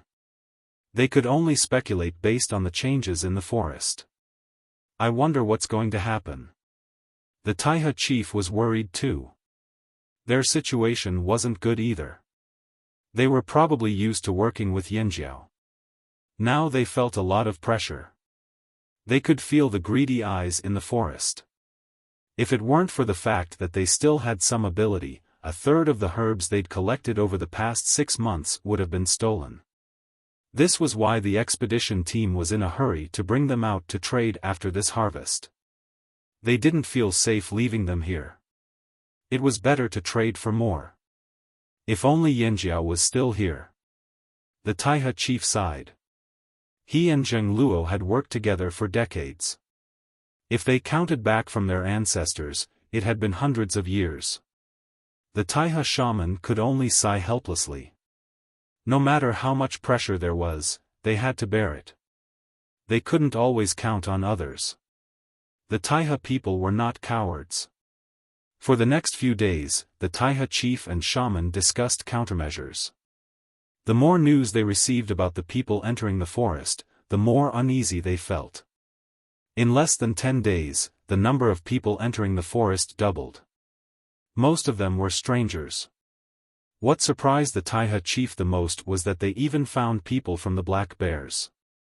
They weren't familiar with them, but they recognized the leader. It was Mauda, whom they'd interacted with before. However, the relationship between the Taiha tribe and the Black Bears was not as close as the relationship between Yanjiao and the Black Bears. Caravans always prioritized profits. What Yanjiao could give to the Black Bears, Taiha might not be able to. As the leader of a tribe, the Taiha chief tossed and turned in bed every day. He always felt that something big was going to happen. Sometimes, he would spend the whole night thinking about the information he had gathered, but he still couldn't come to a conclusion. Just as the Taiha leader was getting more and more anxious, the patrolling guards hurriedly ran to him. "Leader, someone's here." Hearing this, the Taiha leader's first reaction was, "Finally." He thought they were newcomers to the forest, so he asked, "Which tribe are they from?" The patrolling soldier who came over had a strange look on his face. He said hesitantly, he said he was from Changle. "Who?" The Taiha leader thought he heard wrong. He had thought of many people, but he never thought of this name. "Chang." "Chang Li's," the soldier repeated. "Tell him to come over." "Forget it, I'll go out." The Taiha leader didn't want to lead the Changle people to the central area of the tribe. The Changle people didn't have a good reputation. If they didn't come here themselves, no one in the Taiha tribe would want to interact with them. The Changle person who came over was a young man. He was the only one. There were no other Changle people, but the Taiha leader didn't dare to be careless. From what he knew, the Changle people rarely moved alone. Although there was only one person in front of him, who knew how many others were hiding in the dark. After the young man from Changle arrived at the Taiha tribe, he had been observing the tribe. Although the Taiha people grew more herbs, he didn't see many things that interested him. He scanned the area with his picky eyes. When he started to get impatient, he saw the Taiha people coming over. "You're the Taiha leader?" The young man looked at the leader. "Yes, I am." The Taiha leader frowned. He didn't understand why the Changle people were here. Just as he was about to ask, the young man threw a bamboo tube at him. A person with a bad reputation who needed to be on high alert suddenly threw something over. Normal people would avoid it immediately. The Taiha leader was the same. However, a moment of hesitation made him stop in his tracks. He raised his hand and caught the bamboo tube. Seeing the Taiha people's vigilance, the young man curled his lips. He seemed to be disdainful of the Taiha people's reaction. After a while, he said, "It's a letter from your old friend. Hurry up and read it." "I don't want to wait." "Old friend?" The Taiha leader was confused. There were only a few people who could be called an old friend. However, when he saw the flame totem on the seal of the bamboo tube, his eyelids twitched. He said to the patrolling soldiers beside him, "Take this young man to rest." The patrolling soldiers didn't know how to react to their leader's sudden order. However, the Taiha leader had already run away with the bamboo tube. He looked very anxious. After learning that Yanjiao had sent a letter, the Taiha shaman couldn't sit still anymore. He went over to the Taiha leader. "Is Yanjiao planning to come back? Also, why would Yanjiao send a letter from the Changle people?" "I don't know. Let's take a look first." The bamboo tube was sealed with resin.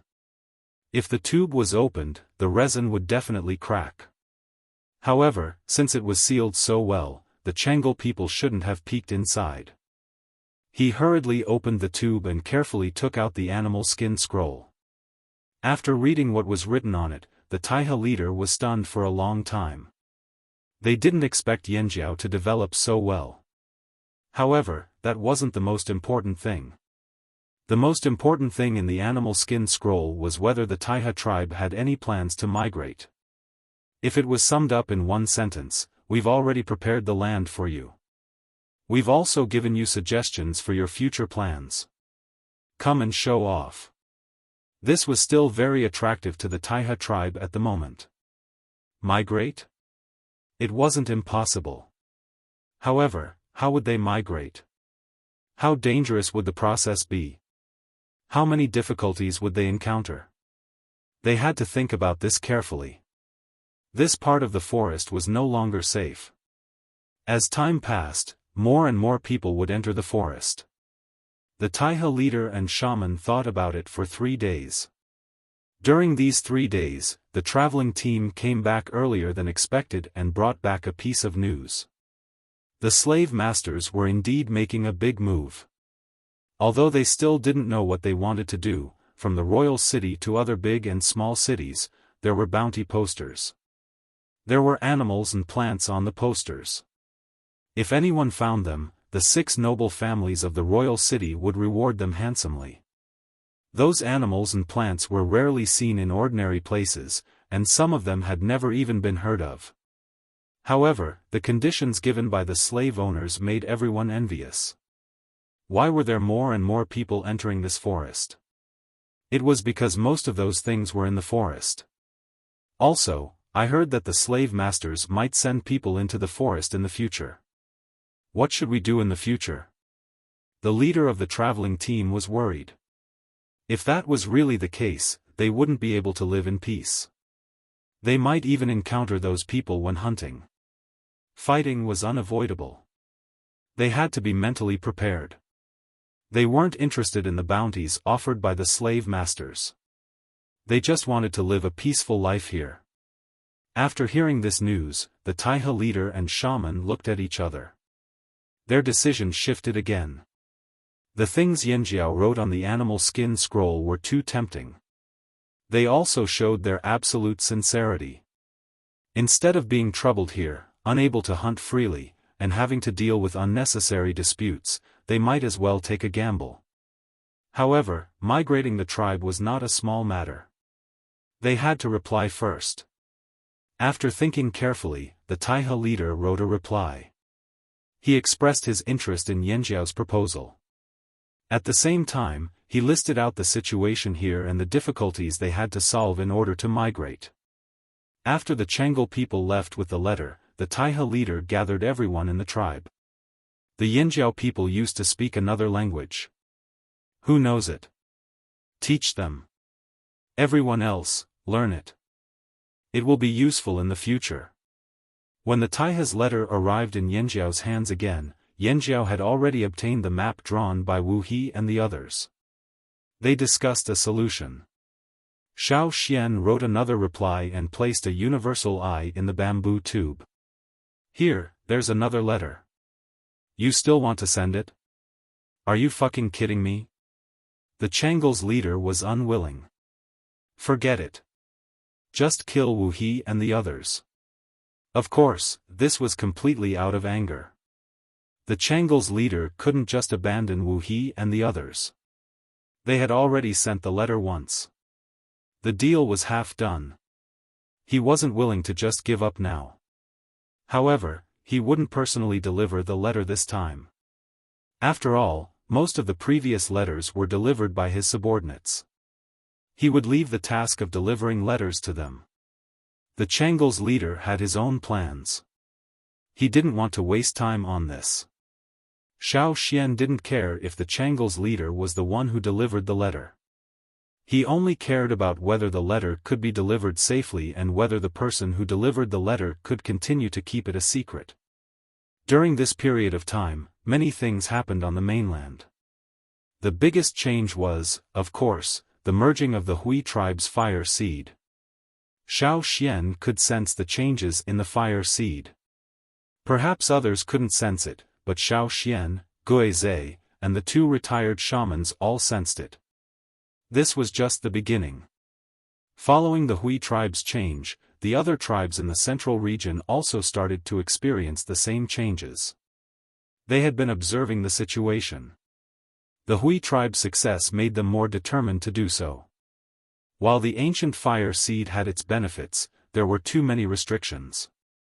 Plus, as more and more people from the other mainland came to this place, they were anxious. They sent people to look for Xiaoxian to ask for more details about merging the fire seed. Although they had asked before, they couldn't afford any mistakes when it came to the fire seed. They would rather spend more time and effort asking again and again. They didn't want anything to go wrong during the merging process. Xiaoxian believed that with these few tribes taking the lead, the other smaller tribes would also make the same choice. Especially the smaller tribes that relied on the larger tribes. They would choose the path that was beneficial to them. This mainland was going to welcome a major turning point. If the primitive fire seed was extinguished, even if all the people in the tribe were alive, they would be no different from dead people. They were very clear about the living conditions of the wanderers. However, if the fire seed was merged, even if the entire tribe died, there was still a possibility of a comeback. As long as the fire seed was not extinguished, the fire would not be extinguished. As long as there was a little blood, the tribe would never disappear. You're tuning into the Xiaofan's Wuxia Tales YouTube channel. Don't forget to subscribe and join us on this journey to catch the most captivating stories.